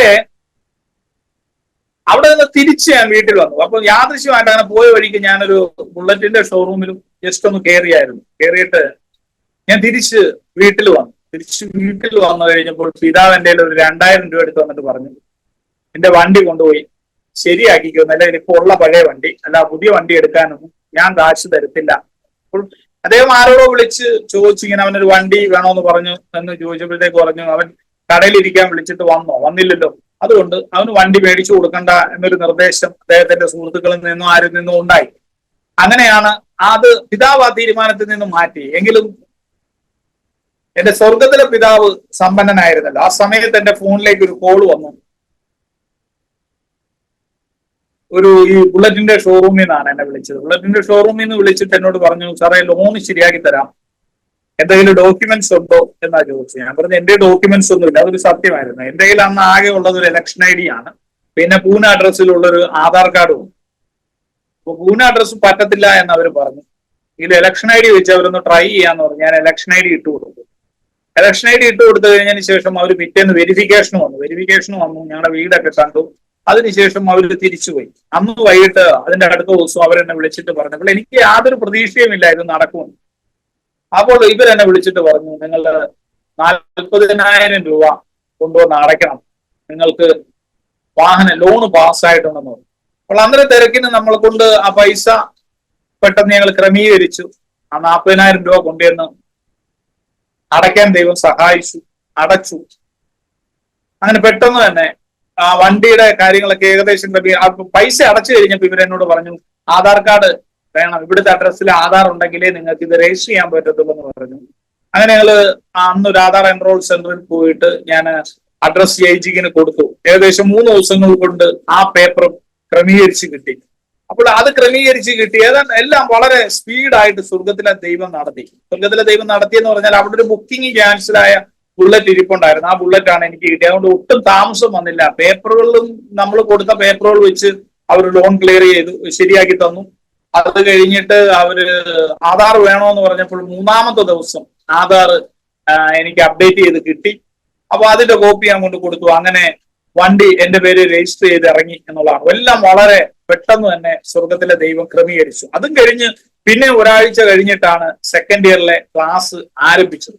അപ്പൊ ക്ലാസ് ആരംഭിക്കുമ്പോൾ എനിക്ക് ഈ പുതിയ വാഹനത്തിൽ കോളേജിൽ കടന്നു പോകാനായിട്ട് സ്വർഗത്തിലെ ദൈവം സഹായിച്ചു. അതായത് ആ ഒരു പ്രതിസന്ധിയുടെ വട്ടിൽ ഒരു യാത്ര ചെയ്യുവാൻ ഒരു മാർഗമില്ലാതിരുന്ന സമയത്ത് സ്വർഗത്തിലെ ദൈവം എന്നോട് പറഞ്ഞതാണ്, നീ അടുത്ത വർഷം നിനക്ക് ഞാനൊരു പുതിയ വാഹനം തരും, ആ വാഹനത്തിൽ നിനക്ക് യാത്ര ചെയ്യാൻ സാധിക്കും എന്നുള്ള ആ ഒരു വാഗ്ദത്തം സ്വർഗത്തിലെ ദൈവം നിവർത്തിച്ചു എന്നുള്ളതാണ്. പിന്നെ ഒരു 4 മാസങ്ങൾ കൂടി കഴിഞ്ഞപ്പോൾ പെട്ടെന്ന് പിതാവിന് വീണ്ടും അസുഖം കൂടുന്ന ഒരു സാഹചര്യം ഉണ്ടായി. ഈ 4 മാസക്കാലവും ഞങ്ങൾ ഈ 4-5 മാസം, അതായത് അദ്ദേഹം അസുഖം ഓപ്പറേഷന് ശേഷമുള്ള കാലഘട്ടങ്ങളിൽ ഞങ്ങൾക്ക് ഒരുമിച്ച് ജീവിക്കുവാനുള്ള ഭാഗ്യം തന്നു. ഒരുമിച്ച് ഒരു ഭവനത്തിലായിരിക്കുവാൻ ദൈവം സഹായിച്ചു.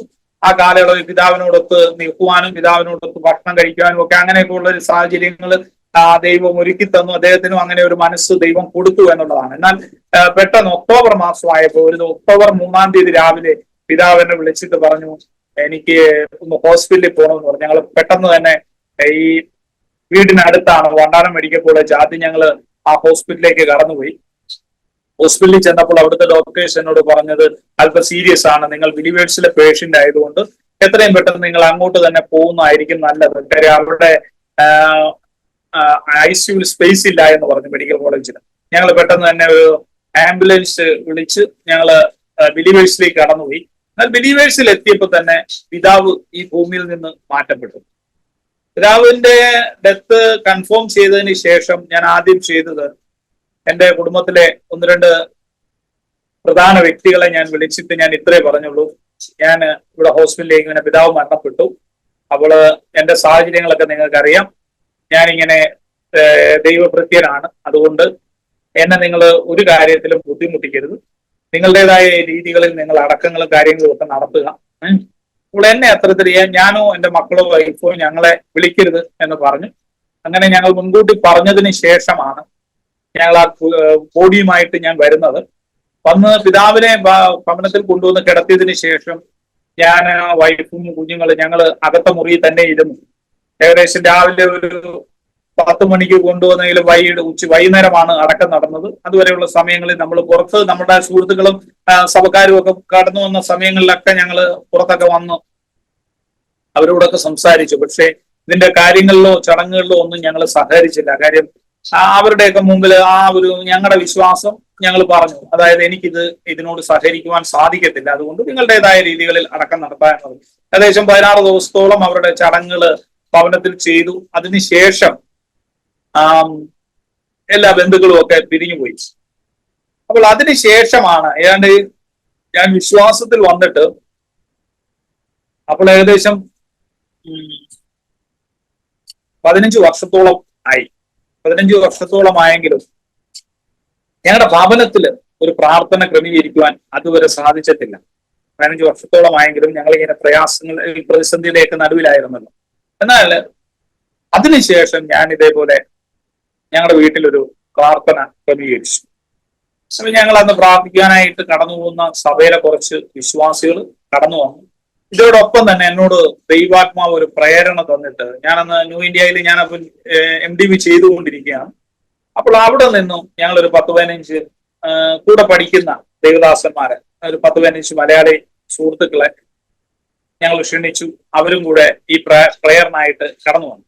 അപ്പോൾ ഞങ്ങളുടെ സഭയിൽ നിന്ന്, ഞാനന്ന് ആരാധനയ്ക്ക് കടന്നു പോകുന്ന ഒരു ചെറിയ സഭയാണ്, ആ സഭയിൽ നിന്ന് കടന്നു വന്നവരോട് അവിടുത്തെ ദേവദാസൻ പറഞ്ഞു, യാതൊരു കാരണവശാലും അവിടെ പോയാലും ഒച്ചത്തിൽ പ്രാർത്ഥിക്കരുത്, കൈയടിക്കരുത്, പാട്ടൊന്നും വലിയ സൗണ്ടിൽ പാടരുത്. കാര്യം ആ പ്രദേശത്ത് ഇതുവരെ പ്രയർ ഒന്നും നടന്നിട്ടില്ല, എങ്ങനെ ആളുകൾ റിയാക്ട് ചെയ്യുമെന്ന് പറയാൻ പറ്റത്തില്ല. അതുകൊണ്ട് അങ്ങനെയൊക്കെയുള്ള മുൻകരുതലുകളൊക്കെ കൊടുത്തിട്ടായിരുന്നു വന്നത്. ഏകദേശം ആദ്യത്തെ ഒരു പാട്ടും പ്രാരംഭ പ്രാർത്ഥനകളും എല്ലാം ഏകദേശം ഈ രീതിയിൽ തന്നെ അവർ നടത്തി. എങ്കിലും ഈ വന്ന ദൈവദാസന്മാരെ അത് കഴിഞ്ഞപ്പോൾ ഞാൻ ഈ പ്രാർത്ഥന നടക്കുന്ന ഞങ്ങളുടെ മെയിൻ ഹാളിൽ വെച്ചായിരുന്നു. ആ ഹാളിലേക്ക് കയറ്റി, അവരിപ്പോ വേറെ റൂമിൽ ഇരിക്കുകയായിരുന്നു, അവരെ എല്ലാവരെയും ഒരുമിച്ച് ഹാളിലേക്ക് കയറ്റുകയുണ്ടായി. പിന്നെ ഒരു പരിശുദ്ധാത്മാവിന്റെ വലിയൊരു അഭിഷേകം ആ പ്രാർത്ഥനയെ വെളിപ്പെട്ടു എന്നുള്ളതാണ്. കാര്യം ദൈവദാസന്മാർ ശക്തമായിട്ട് കരങ്ങളെ അടിച്ച് അന്യഭാഷയിൽ ആരാധിച്ചു എന്ന് പറയുന്നത് അതൊരു ഭയങ്കര വിടുതലായിരുന്നു. എന്റെ ആത്മീയ ജീവിതത്തിൽ ഒരു വലിയ വിടുതലായിരുന്നു അന്നത്തെ പ്രാർത്ഥന. എന്നുവരെയുള്ള എന്നെ ബന്ധിച്ച് നിർത്തിയിരുന്ന സകല പാരമ്പര്യത്തിന്റെ ബന്ധനങ്ങളും അന്ന് അഴിഞ്ഞു മാറി എന്നുള്ളതാണ്. ദൈവത്തിന്റെ സ്തോത്രം. അത് കഴിഞ്ഞിട്ട് പിന്നീട് ഞാൻ ഇവിടെ ഒരു സ്വതന്ത്ര സഭയിൽ ഒരു ദേവദാസിന് സുഖമില്ലാതെ വന്നു. അപ്പൊ അവിടേക്ക് എടത്തുവായിക്ക് അടുത്തൊരു സ്ഥലത്ത്, ചെങ്ങങ്കരി എന്നൊരു സ്ഥലത്തേക്ക് ഞങ്ങൾ അവിടെ ശുശ്രൂഷയോടുള്ള ബന്ധത്തിൽ കടന്നുപോയി. അപ്പൊ ശുശ്രൂഷയിൽ അവിടെ ശുശ്രൂഷിച്ചുകൊണ്ടിരിക്കുകയായിരുന്നു. അതിന് ദേവദാസിന് സുഖമില്ലാതെ ഒരു 3-4 മാസത്തോളം ഞാൻ ആ സഭയിൽ ശുശ്രൂഷിച്ചുകൊണ്ടിരിക്കുന്ന സമയത്ത് ഞാൻ ഇതോടൊപ്പം ഞാനും വൈഫുമായിട്ട് ഞങ്ങൾക്ക് സമയം കിട്ടുമ്പോൾ ഞങ്ങൾ പല പ്രദേശങ്ങൾ കേന്ദ്രീകരിച്ച് ഈ ട്രാക്ട് മിനിസ്ട്രി ചെയ്യുമായിരുന്നു. അതായത് ലഹരികളുമായിട്ട് ഞങ്ങൾ കടന്നു പോകും. ചെല്ലുന്ന സ്ഥലങ്ങളിലൊക്കെ ഞങ്ങള് കഴിയുന്ന ഭവനങ്ങളിലൊക്കെ പോകും, സുവിശേഷം പറയും, പ്രാർത്ഥിക്കും. അങ്ങനെ ഒരു സാഹചര്യമായിരുന്നു. അങ്ങനെ എനിക്കൊരു 2-3 ആത്മാക്കൾ, അതായത് പിന്മാറ്റത്തിന്റെ അവസ്ഥയിൽ നിൽക്കുന്ന 1-2 വ്യക്തി ജീവിതങ്ങളെ, 3-4 വ്യക്തി ജീവിതങ്ങളെ ഈ യാത്രകളിൽ ഞങ്ങൾക്ക് കിട്ടി. അപ്പോൾ ഞങ്ങള് അവിടെ പുതിയ ദൈവദാസൻ വരുന്ന ഒരു സാഹചര്യം ഉണ്ടായി. അദ്ദേഹം സുഖമില്ലാതിരുന്ന പാസ്റ്റർ തിരികെ വരുന്ന ഒരു സാഹചര്യം ഉണ്ടായി. അപ്പൊ ഞങ്ങൾക്കൊരു മിനിസ്ട്രിക്ക് ഞങ്ങൾ എവിടെയെങ്കിലും ഒരു ഭവനം കിട്ടുകയാണെങ്കിൽ, അല്ലെങ്കിൽ ഒരു ആരാധന നടത്തുവാൻ പറ്റുന്ന ഒരു ഭവനം കിട്ടുകയാണെങ്കിൽ അവിടെ ഒരു പ്രാർത്ഥന തുടങ്ങണം എന്നൊരാഗ്രഹത്തിന് ഞങ്ങൾ ഒരാഴ്ചയിലധികം പല പ്രദേശങ്ങളും സഞ്ചരിച്ച് ഒരു ഭവനം കിട്ടാൻ വേണ്ടിയിട്ട് ശ്രമിച്ചു. പക്ഷേ കണ്ടെത്താൻ കഴിഞ്ഞില്ല. അതിന് ഞങ്ങൾ വീട്ടിലിരിക്കുന്ന സമയത്താണ് വൈഫ് എന്നോട് ഒരു നിർദ്ദേശം, ഇങ്ങനെ വൈഫിന്റെ ഭാഗത്തുനിന്ന് ഒരു സംസാരം, നമുക്ക് എന്തുകൊണ്ട് നമ്മുടെ ഭവനത്തിൽ തന്നെ ഒരു പ്രാർത്ഥന ആലോചിച്ചുകൂടാ? അപ്പോൾ ഞാൻ പറഞ്ഞു, ശരിയാണ്, അങ്ങനെ ആണെങ്കിൽ നമുക്ക് ഇവിടെ തന്നെ അങ്ങനെ ഒരു തീരുമാനം നമുക്ക് എടുക്കാം, നമുക്ക് ഇവിടെ നമ്മുടെ ഭവനത്തിൽ തന്നെ ആരംഭിക്കാം തീരുമാനിച്ചു. അപ്പൊ എന്റെ ഭവനത്തിന്റെ ഒരു പ്രത്യേകത എന്ന് പറഞ്ഞാൽ, വാസ്തുക്ക് ചിലപ്പോൾ ഈ പ്രദേശമായിട്ട് ബന്ധമുള്ളതുകൊണ്ട് മനസ്സിലാവും, ഇവിടെ നിന്ന് റൈറ്റ് സൈഡിലേക്ക് പോയാൽ തോട്ടപ്പള്ളി എന്ന് പറയുന്ന ഒരു സ്ഥലത്താണ്, അത് ഏകദേശം 9 കിലോമീറ്റർ അവിടെയാണ് ഒരു പ്രവർത്തനമുള്ളത്. അത് 9 കിലോമീറ്റർ പോകണം. പിന്നെ ലെഫ്റ്റിലേക്ക് 5 കിലോമീറ്റർ പോയാൽ പണ്ടാതനം മെഡിക്കൽ കോളേജ് കഴിയുമ്പോൾ അവിടെ ഒരു പ്രവർത്തനമുണ്ട്. പിന്നെ മുന്നോട്ട് പോയാൽ തകഴി പഞ്ചായത്തിൽ മാത്രമേ പിന്നെ അടുത്ത പ്രവർത്തനമുള്ളൂ, അത് ഏകദേശം 8 കിലോമീറ്റർ. അതായത് ഏകദേശം നമ്മളൊരു സറൗണ്ട് നോക്കിയ ഒരു 15 കിലോമീറ്റർ, അതിൽ കൂടുതൽ സറൗണ്ടിങ്സിൽ നമുക്ക് പ്രവർത്തനമില്ല, പെന്തക്കോസ്ത് ആരാധന ഇല്ല. അപ്പൊ അങ്ങനെ ഒരു സാഹചര്യത്തിൽ ഇവിടെ ഒരു പ്രവർത്തനം തുടങ്ങുന്നതാണെങ്കിൽ അതൊരു അനുഗ്രഹമായിരിക്കുമെന്ന് എന്റെ ഹൃദയത്തിൽ അന്നൊരു തോന്നലുണ്ടായി. ദൈവം അങ്ങനെ തോന്നിപ്പിച്ചു. അങ്ങനെ ഞാൻ ഇരിക്കുമ്പോൾ തൊട്ടടുത്ത ദിവസം എനിക്കൊരു ഫോൺ കോൾ, എന്നെ അറിയാവുന്ന ഒരു വിശ്വാസി സഹോദരൻ എന്നെ വിളിച്ചിട്ട് പറഞ്ഞത് ഇത്രയേ ഉള്ളൂ, ഇവിടെ അടുത്തൊരു പ്രദേശത്തിന്റെ പേര് പറഞ്ഞു, ആ പ്രദേശത്ത് ഒരു സാമ്പത്തിക പ്രയാസം മൂലം ഒരു കുടുംബം വലിയ പ്രതിസന്ധിയിലൂടെ കടന്നു പോകുന്നു, ആ കുടുംബത്തിന് വേണ്ടിയിട്ടൊന്ന് പറ്റുമെങ്കിൽ ഒന്ന് പോയി പ്രാർത്ഥിക്കണം, അവർ ആത്മഹത്യയുടെ വക്കിലാണ്. അങ്ങനെ ഞാനും വൈഫും കൂടെ പെട്ടെന്ന് തന്നെ ഞങ്ങൾ ആ ഭവനത്തിൽ ചെന്നു, ആ വീട്ടിൽ ചെന്നു. അവിടെ ചെന്നപ്പോൾ അവിടെ പ്രാർത്ഥനയ്ക്ക് പറ്റിയ ഒരു അറ്റ്മോസ്ഫിയർ അല്ല, ഒരു അന്തരീക്ഷമല്ല. എന്തുകൊണ്ടെന്നാൽ അവിടെ ഇവർ പൈസ കൊടുക്കാനുള്ള ആളുകളൊക്കെ വന്നു ഈ ഒരു സത്യാഗ്രഹം ഇരിക്കുന്ന ഒരു സാഹചര്യമാണ്. വീട്ടിലേക്ക് പ്രവേശിക്കുവാൻ കഴിയാത്ത ഒരു സാഹചര്യത്തിലാണ് അവിടെ ഇരിക്കുന്നത്. എങ്കിലും ഞങ്ങൾ അത്യാവശ്യം അവരുടെ വീടിനുള്ളിൽ നിന്നുകൊണ്ട് പെട്ടെന്ന് നിന്ന് പ്രാർത്ഥിച്ചു, ഇവരുടെ മധ്യത്തിൽ നിന്ന് പ്രാർത്ഥിച്ചുകൊണ്ട് ഞാൻ ഇത്രയും പറഞ്ഞു, പറ്റുമെങ്കിൽ വൈകിട്ട് ഞങ്ങളുടെ വീട്ടിലേക്ക് വരാമെങ്കിൽ, എന്റെ ഭവനത്തിലേക്ക് വരാമെങ്കിൽ ഞങ്ങള് നിങ്ങൾക്ക് വേണ്ടി പ്രാർത്ഥിക്കാം എന്ന് പറഞ്ഞു. അപ്പൊ അവർ വരാമെന്ന് സമ്മതിച്ചു. അങ്ങനെ 2024 മാർച്ച് മാസം 1-ാം തീയതി നടക്കുന്നത്. യാതൊരു പ്രീ പ്ലാൻഡും ഇല്ല, ഒരു പ്ലാനിങ്ങും ഇല്ല, ഒരു ഉപവാസം എടുത്ത് പ്രാർത്ഥിച്ചതും ഒന്നുമല്ല. ഈ കുടുംബത്തിന് പ്രാർത്ഥിക്കുവാൻ വേണ്ടി ഞങ്ങളുടെ വീട്ടിലേക്ക് ഇവരെ വിളിച്ചു. ഇതോടൊപ്പം ഇവരുടെ കൂടെ ഇരുന്ന് പ്രാർത്ഥിക്കുവാൻ വേണ്ടി ഞങ്ങൾ ഈ സുവിശേഷ വേല ചെയ്യുന്ന സമയത്ത് കിട്ടിയ 3-4 വ്യക്തികളെയും ആ 4 ആത്മാക്കളെയും വിളിച്ചു. ബന്ധമുള്ള 2 കുടുംബങ്ങളെയും കൂടെ വിളിച്ചു. അങ്ങനെ ഏകദേശം പുറത്തു നിന്നുള്ളൊരു 12 പേരും ഈ കുടുംബവും എന്റെ കുടുംബവും. അങ്ങനെ ഞങ്ങള് വെള്ളിയാഴ്ച ഈ കുടുംബത്തിന് വേണ്ടി പ്രാർത്ഥിക്കുവാൻ വേണ്ടി വൈകിട്ട് ഞങ്ങളുടെ വീട്ടിൽ വെച്ച് ഒരു പ്രാർത്ഥന ക്രമീകരിച്ചു. അത് ക്രമീകരിക്കുന്ന സമയത്ത് അത് അന്നത്തെ ഒരു ദിവസത്തേക്കുള്ളൊരു പ്രാർത്ഥനയായിട്ട് മാത്രമായിരുന്നു എന്റെ ഹൃദയത്തിൽ ഉണ്ടായിരുന്നത്.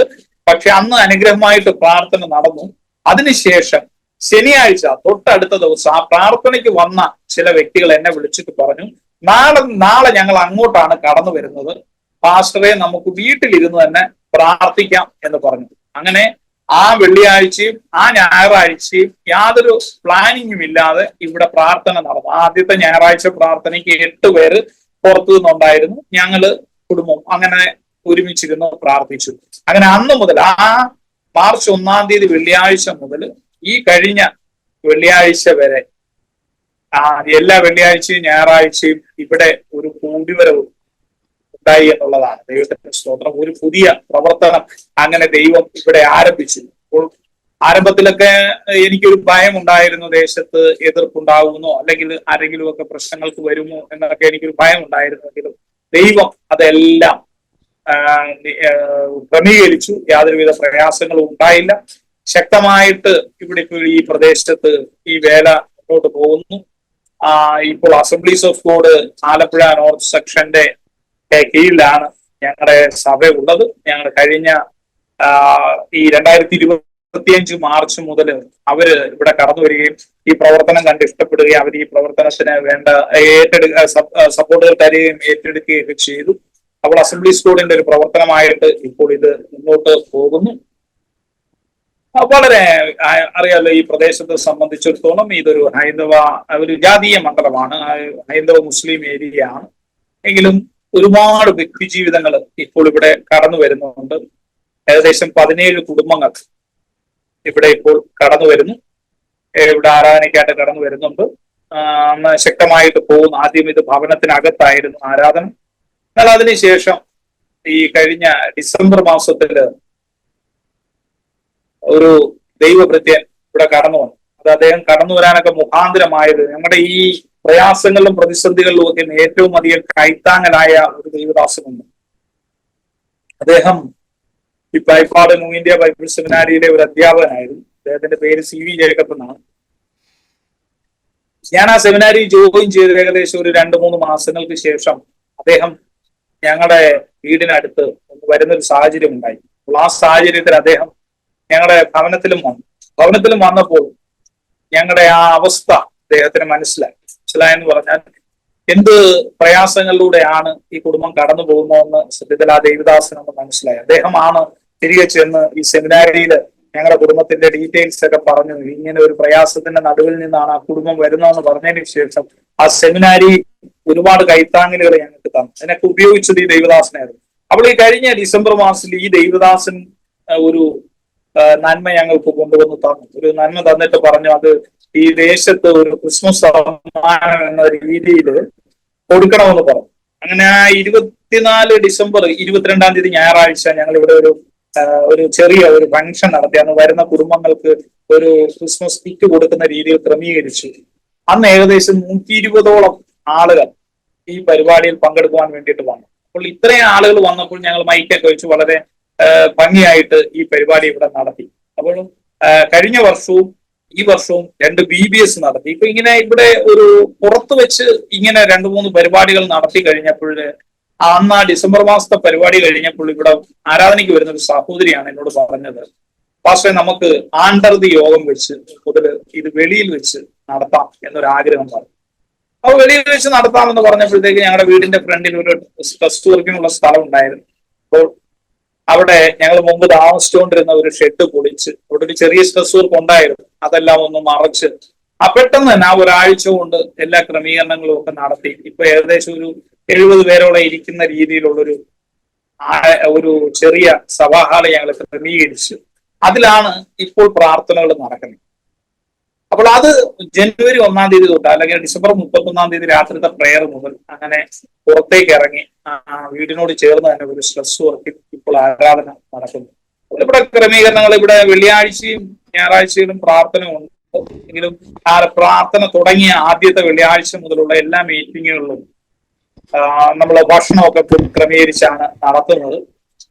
പിന്നെ ഇപ്പോൾ ഒരു 17 കുടുംബങ്ങളിലായിട്ട് 10-35 ആത്മാക്കൾ ഇവിടെ കടന്നു വരുന്നു.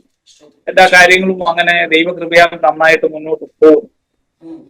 അപ്പോൾ ഈ പ്രവർത്തനത്തെ ഓർത്ത് നിങ്ങളൊക്കെ പ്രാർത്ഥിക്കണം. കാര്യമെന്ന് പറഞ്ഞാൽ വലിയ പ്രയാസത്തിന്റെ നടുവിലൂടെയാണ് ഞങ്ങൾ കടന്നു പോകുന്നത്. ഒരുപാട് വെല്ലുവിളികളുണ്ട്, ഒരുപാട് ബുദ്ധിമുട്ടുകളുണ്ട്. സാഹചര്യങ്ങളൊന്നും നമുക്ക് അനുകൂലമല്ല. എങ്കിലും സ്വർഗത്തിലെ ദൈവം എല്ലാം അനുകൂലമാക്കി തരുന്നു. നിങ്ങളുടെ പ്രാർത്ഥന ഞങ്ങൾക്ക് ആവശ്യമാണ്. തീർച്ചയായിട്ടും ഈ പ്രവർത്തനത്തെ ഓർത്ത് പ്രാർത്ഥിക്കണം. ദൈവത്തിന് സ്തോത്രം. ഇത്രയും നേരം അതെ, എന്തെങ്കിലും വിട്ടുപോയ അനുഭവങ്ങൾ ഉണ്ടെങ്കിൽ, പ്രധാന അനുഭവങ്ങൾ വിട്ടുപോയിട്ടുണ്ടെങ്കിൽ പറയാം. ദൈവം നടത്തിയ വിധങ്ങൾ, ദൈവത്തിൻ്റെ കാവലും പരിപാലനവും ഒക്കെ പറയാം. അങ്ങനെ ഇല്ലെങ്കിൽ നമ്മുടെ പ്രേക്ഷകർക്ക് വേണ്ടി പാസ്റ്റർക്ക് പ്രാർത്ഥിക്കാം. വിട്ടുപോയത് എന്തെങ്കിലും ഉണ്ടെങ്കിൽ പറയാം, ഇല്ലെങ്കിൽ നമ്മുടെ യുഎസിന് വേണ്ടി പ്രാർത്ഥിച്ചാട്ടെ. എനിക്ക് ഈ വിട്ടുപോയ ഒരു അനുഭവം എന്ന് പറഞ്ഞാല് എന്റെ ജീവിതത്തില് ഒരു പ്രധാന ഞാൻ പ്രാപിച്ചെടുത്ത ഒരു അറിവുണ്ട്.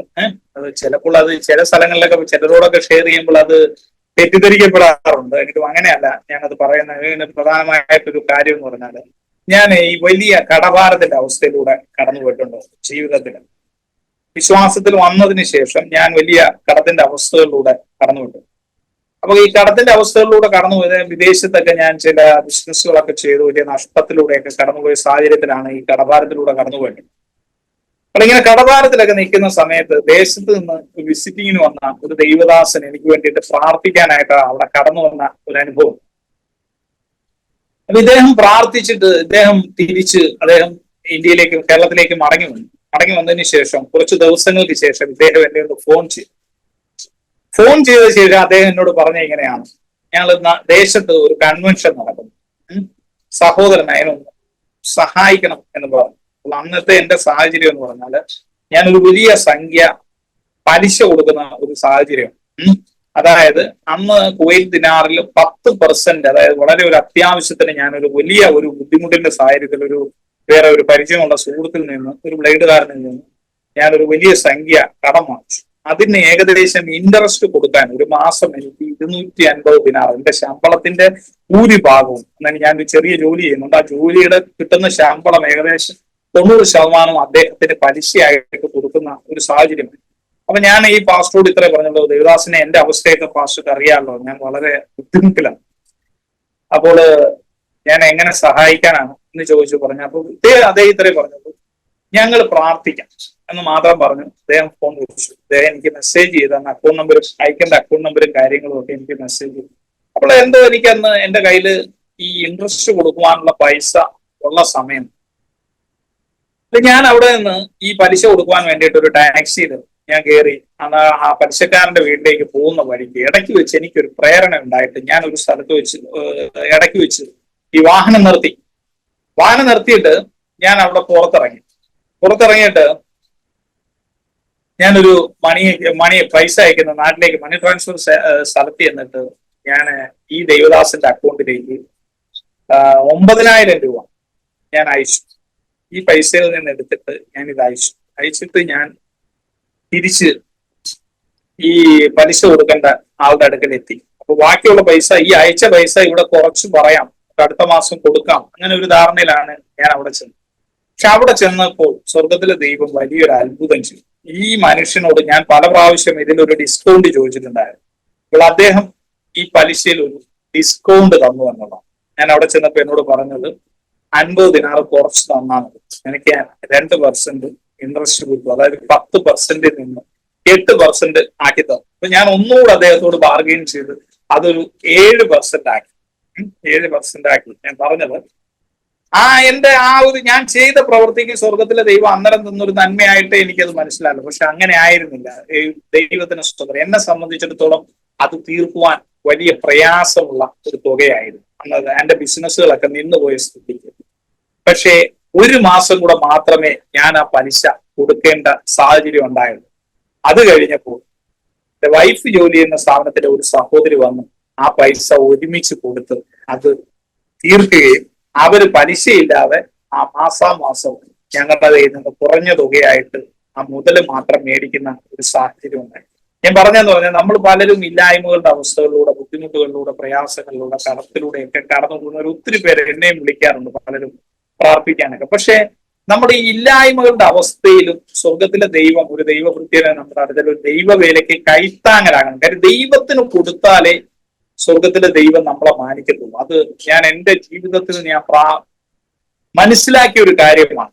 കാര്യം നമ്മള് ഏത് സാഹചര്യത്തിലും ദൈവം നമ്മളെ മുന്നോട്ട് കടത്തിവിടാം. ഏത് സാഹചര്യത്തിലും നമ്മൾ എത്ര കഷ്ടതയിലൂടെയാണേലും, എത്ര വലിയ പ്രതിസന്ധിയുടെ നടുവിലാണേലും നമ്മൾ വിശുദ്ധ വേദപുസ്തകം കയ്യിലെടുത്തുകൊണ്ട് നമ്മൾ പിടിച്ചു നിൽക്കുവാൻ തയ്യാറായാൽ, അതായത് ദൈവത്തിൽ വിശ്വാസം അർപ്പിച്ചുകൊണ്ട് ദൈവം എന്നെ സംരക്ഷിക്കുമെന്ന് വിശ്വസിച്ചുകൊണ്ട് ഉറപ്പിച്ചുകൊണ്ട് നമ്മൾ നിൽക്കുവാൻ തയ്യാറായാൽ നമ്മളെ ആ സാഹചര്യങ്ങളെയൊക്കെ അതിജീവിക്കുവാൻ സ്വർഗത്തിലെ ദൈവം ബലപ്പെടുത്തും.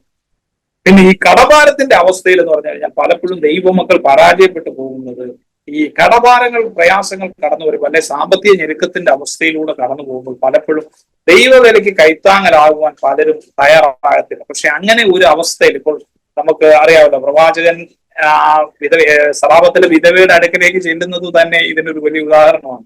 അവര് തന്നെ ഉള്ളത് കഴിച്ചിട്ട് മരിക്കുവാൻ ഇരിക്കുന്ന സമയത്താണ് ദൈവഭൃത്യം ചെന്നിട്ട് ഒരു അട ചോദിക്കുന്നത്, ഒരു അട വേണമെന്ന് ആവശ്യപ്പെടുന്നു. അപ്പോൾ നിന്റെ ഇല്ലായ്മയുടെ അനുഭവത്തിൽ ഒരു ദൈവഭൃത്യം നിന്റെ അടുക്കലേക്ക് കടന്നു വന്നിട്ടുണ്ടെങ്കിൽ അത് ദൈവം നിന്റെ ജീവിതത്തിൽ ഒരു അത്ഭുതം ചെയ്യുവാനുള്ള ഒരു പ്രവൃത്തി, ഒരു ദൈവത്തിന്റെ ഒരു പ്രവൃത്തിക്ക് വേണ്ടി, അല്ലെങ്കിൽ ദൈവപ്രവൃത്തി നിന്റെ ജീവിതത്തിൽ വെളിപ്പെടുവാൻ പോകുന്നതിനുള്ള ഒരു മുഖാന്തരമായിട്ട് അതിനെ കാണണം. ദൈവത്തിന് സ്തോത്രം. ഹല്ലേലൂയ. അതെന്റെ അനുഭവത്തിൽ നിന്ന് ഞാൻ ഞാൻ മനസ്സിലാക്കിയെടുത്തൊരു യാഥാർത്ഥ്യം. ഒത്തിരി അനുഭവങ്ങളിലൂടെ ഞാൻ കടന്നു പോയിട്ടുണ്ട്. ഒരുപാട് അനുഭവങ്ങൾ, ഒരുപാട് ജീവിത വെല്ലുവിളികളെ കണ്ടുമുട്ടിയിട്ടുണ്ട്. ഒത്തിരി പേർ തകർക്കുമെന്ന് പറഞ്ഞ് വന്നിട്ടുണ്ട്. ഒരുപാട് വലിയ പ്രയാസങ്ങളിലൂടെ കടന്നു വന്നിട്ടുണ്ട്. ഒരുപാട് ദാരിദ്ര്യത്തിന്റെ അവസ്ഥയിലൂടെ. പക്ഷേ ഒരിക്കലും എത്ര വലിയ പ്രയാസങ്ങളാണെങ്കിലും ഞാൻ എനിക്ക് പ്രാപിച്ചൊരു അറിവെന്ന് പറഞ്ഞാൽ ഇത്ര മാത്രമാണ്. വലിയ വലിയ പ്രതിസന്ധികളൊക്കെ നമ്മുടെ ജീവിതത്തിലേക്ക് കടന്നു വരുമെങ്കിലും പക്ഷെ അതൊന്നും നമ്മുടെ ജീവിതത്തിൽ ബാധിക്കാതെ കടന്നു പോകും. നമുക്കതൊരു ഒരു ബുദ്ധിമുട്ടായി തീരുക. നമ്മൾ ഒരിക്കലും ലജ്ജിച്ചു പോകാൻ സ്വർഗത്തിലെ ദൈവം ഇടവരുത്തത്തില്ല. നമ്മൾ വ്യവസ്ഥ പ്രകാരം ദൈവസന്നിധിയിൽ നിൽക്കുകയാണെങ്കിൽ ദൈവത്തിന് സ്തോത്രം. ഞാൻ ഉറപ്പിച്ചു പറയാം, സ്വർഗത്തിന്റെ ദൈവം നമ്മളെ മാനിക്കും. അല്ല, ഒരിക്കലും നമ്മുടെ ശത്രു നമ്മളെ തകർത്ത് കളഞ്ഞെന്നോ നമ്മുടെ മേൽ ജയമെടുത്തെന്നോ നമ്മുടെ ചാർച്ചക്കാരായിക്കൊള്ളട്ടെ, കുടുംബക്കാരായിക്കൊള്ളട്ടെ, അവൻ നശിച്ചു പോയെന്ന് പറയുവാൻ ഒരിക്കലും ദൈവനാമം ദൂഷിക്കപ്പെടുവാൻ ഇടയാകത്തില്ല. ദൈവത്തിന് സ്തോത്രം. ദൈവം അതിനിട വരുത്തത്തില്ല. എന്ത് വന്നാലും ദൈവം, നമ്മൾ പക്ഷെ വിശ്വസ്തരായിരിക്കണം. നമ്മൾ ദൈവം വെച്ചിരിക്കുന്ന വ്യവസ്ഥ പ്രകാരം ജീവിക്കുവാൻ തയ്യാറാകണം. ദൈവ വ്യവസ്ഥയ്ക്കുള്ളിൽ നമ്മൾ നിൽക്കുവാൻ തയ്യാറായ ദൈവം ഏത് സാഹചര്യത്തെയും മാറ്റും. ദൈവത്തിന് സ്തോത്രം. വളരെ അനുഗ്രഹീതമായ ഈ പ്ലാറ്റ്ഫോമിൽ ഇത്രയും സമയം എന്റെ ജീവിതാനുഭവങ്ങൾ നിങ്ങളോട് സംസാരിക്കുവാൻ എനിക്ക് അവസരം തന്ന ഈ ആസാ ടിവിയുടെ അണിയറ പ്രവർത്തകർ, പ്രത്യേകിച്ചും ശ്രീ കർത്തുദാസനോടുള്ള നന്ദി ഇത്തരണത്തിൽ അറിയിക്കുകയാണ്. ദൈവത്തിന്റെ സ്തോത്രം. അടിയങ്ങളെ ഓർത്ത് പ്രാർത്ഥിക്കാം. നമുക്ക് ഒരു വാക്ക് പ്രാർത്ഥിക്കാം. ക്രിസ്തുവിലൂടെ ഞങ്ങളെ അതിവാത്സല്യമായി സ്നേഹിക്കുന്ന ഞങ്ങളുടെ നല്ല സ്വർഗീയ പിതാവേ, ഈ നല്ല സമയത്തിനായി സ്തുതിക്കുന്നു, സ്തോത്രം ചെയ്യുന്നു. കർത്താവെ, ഈ അനുഗ്രഹീതമായ പ്ലാറ്റ്ഫോമിൽ കർത്താവെ ഇത്രത്തോളം സമയം കർത്താവെ ദൈവമേ അടിയനെ അങ്ങ് വഴി നടത്തിയ വിധങ്ങൾ കർത്താവെ ദൈവമേ സ്തോത്രം. പ്രിയ മക്കളോട് പങ്കുവയ്ക്കുവാൻ സ്വർഗം ഒരുക്കി തന്ന ഈ നല്ല സമയത്തിനായിട്ട് സ്തോത്രം ചെയ്യുന്നു. കർത്താവെ, അനുഗ്രഹീതമായ ഈ ശുശ്രൂഷയ്ക്ക് നേതൃത്വം നൽകുന്ന പ്രിയ കർത്തുദാസനെ, പ്രിയ ദാസന്റെ എല്ലാ പ്രവർത്തന മണ്ഡലങ്ങളെയും ദൈവമേ ഞങ്ങളുടെ കരങ്ങളിലേക്ക് ഏൽപ്പിക്കുകയാണ്. കർത്താവെ ദൈവമേ സ്തോത്രം. ദൈവമേ പ്രിയ ദാസന്റെ ശുശ്രൂഷകളെ അനുഗ്രഹിക്കണമേ, മാനിക്കണമേ, വർദ്ധിപ്പിക്കണമേ എന്ന് പ്രാർത്ഥിക്കുന്നു. കർത്താവെ ദൈവമേ സ്തോത്രം. ഈ ശുശ്രൂഷ ദൈവമേ സ്തോത്രം, ഈ അനുഗ്രഹീത ഈ സാക്ഷ്യം ദൈവം അടിയന്റെ എളിയ സാക്ഷ്യം കർത്താവെ കേൾക്കുന്ന ഓരോ വ്യക്തി ജീവിതങ്ങളെയും കർത്താവെ അങ്ങനെ കരങ്ങളിലേക്ക് ഏൽപ്പിച്ച് പ്രാർത്ഥിക്കുകയാണ്. കർത്താവെ ഏതെങ്കിലും പ്രയാസത്തിന്റെ, പ്രതിസന്ധികളുടെ, പ്രതികൂലത്തിന്റെ നടുവിൽ നിന്നുകൊണ്ടാണ് ദൈവമേ സ്തോത്രം കർത്താവെ അവർ കേൾക്കുന്നതിൽ കർത്താവെ ദൈവമേ സ്തോത്രം. തീർച്ചയായും കർത്താവെ അവർ കടന്നു പോകുന്ന ഈ പ്രതികൂലത്തിന്റെ നടുവിൽ സ്വർഗം ഇറങ്ങി വന്ന് പ്രവർത്തിച്ച് കർത്താവെ അവർക്ക് ഒരു വിടുതലായിക്കണമേ എന്ന് പ്രാർത്ഥിക്കുകയാണ്. കർത്താവെ ദൈവമേ സ്തോത്രം. ഇത് കേൾക്കുന്നവരുടെ ആത്മീയ ഭൗതിക മണ്ഡലങ്ങളിൽ കർത്താവെ ഒരു അനുഗ്രഹമാക്കി തീർക്കണമേ എന്ന് പ്രാർത്ഥിക്കുകയാണ്. കർത്താവ് പ്രാർത്ഥന കേട്ട കൃപയ്ക്കായി സ്തോത്രം. എല്ലാം ഞങ്ങൾക്കായി ജീവൻ പിടിഞ്ഞ യേശു തമ്പുരാന്റെ നാമത്തിൽ തന്നെ ആമേൻ. ആമേൻ, ആമേൻ, ആമേൻ. പിതാപുത്ര പരിശുദ്ധാത്മാവാകുന്ന ത്രിയേക ദൈവത്തിന്റെ കൂട്ടായ്മ, സഹവാസക്കാവൽ നമ്മെല്ലാവരുടെ പേരിൽ പ്രത്യേകമായി നമ്മുടെ നടുവിൽ കടന്നു ജീവിതാനുഭവങ്ങൾ പങ്കുവെച്ച പ്രിയ കർത്താവിന്റെ ദാസന്റെ മേൽ, തന്റെ ശുശ്രൂഷകളുടെ മേൽ ഇന്നു മുതൽ എപ്പോഴും എന്നേക്കും ഉണ്ടായിരിക്കും മടങ്ങട്ടെ. ആമേൻ, ആമേൻ, ആമേൻ. കർത്താവ് സഹായിക്കട്ടെ. ദേവദാസനെ പ്രത്യേകിച്ചും പറഞ്ഞ ഒരു കാര്യം ആവർത്തിച്ച് പ്രേക്ഷകർക്ക് വേണ്ടി പറയുകയാണ്. കടം ജീവിതത്തിൽ ഉണ്ടാകാതിരിക്കുക, അതാണ് ഏറ്റവും അല്ലേ വസ്ത്ര ഒരു പ്രധാനപ്പെട്ട കാര്യം. കാരണം കടം നമ്മളെ ഒരു അടിമയാക്കുന്നത് പോലെയാണ്. ദൈവമക്കൾ അത് പ്രത്യേകം ശ്രദ്ധിക്കണം. എന്നാൽ ദൈവരാജ്യത്തിന് വേണ്ടി നമ്മൾ കൊടുത്താൽ അതിൻ്റെ പ്രതിഫലം കർത്താവ് നൽകും. കടക്കാരാകാതെ കർത്താവ് പ്രത്യേകമായിട്ട് സംരക്ഷിക്കുകയും നടത്തുകയും ഒക്കെ ചെയ്യും. അതുകൊണ്ട് ദൈവരാജ്യത്തിന് വേണ്ടി വിതയ്ക്കുന്നതിൽ ആരും മടി കാണിക്കരുത്. ദൈവദാസൻ്റെ അനുഭവത്തിലൂടെ പിന്നെയും അത് വെളിപ്പെടുത്തി തരുവാനിടയായി തുടർന്നു. എല്ലാ പ്രിയമുള്ളവരോടും നന്ദി പറഞ്ഞു. ഫസ്റ്റ് ഒരു പ്രാവശ്യം നന്ദി പറയുക. കർത്താവ് സഹായിക്കട്ടെ. Thank you. എല്ലാവരെയും അനുഗ്രഹിക്കട്ടെ. Thank you all. God bless you all. Have A wonderful time. Thank you for watching. God bless you all. God bless you all.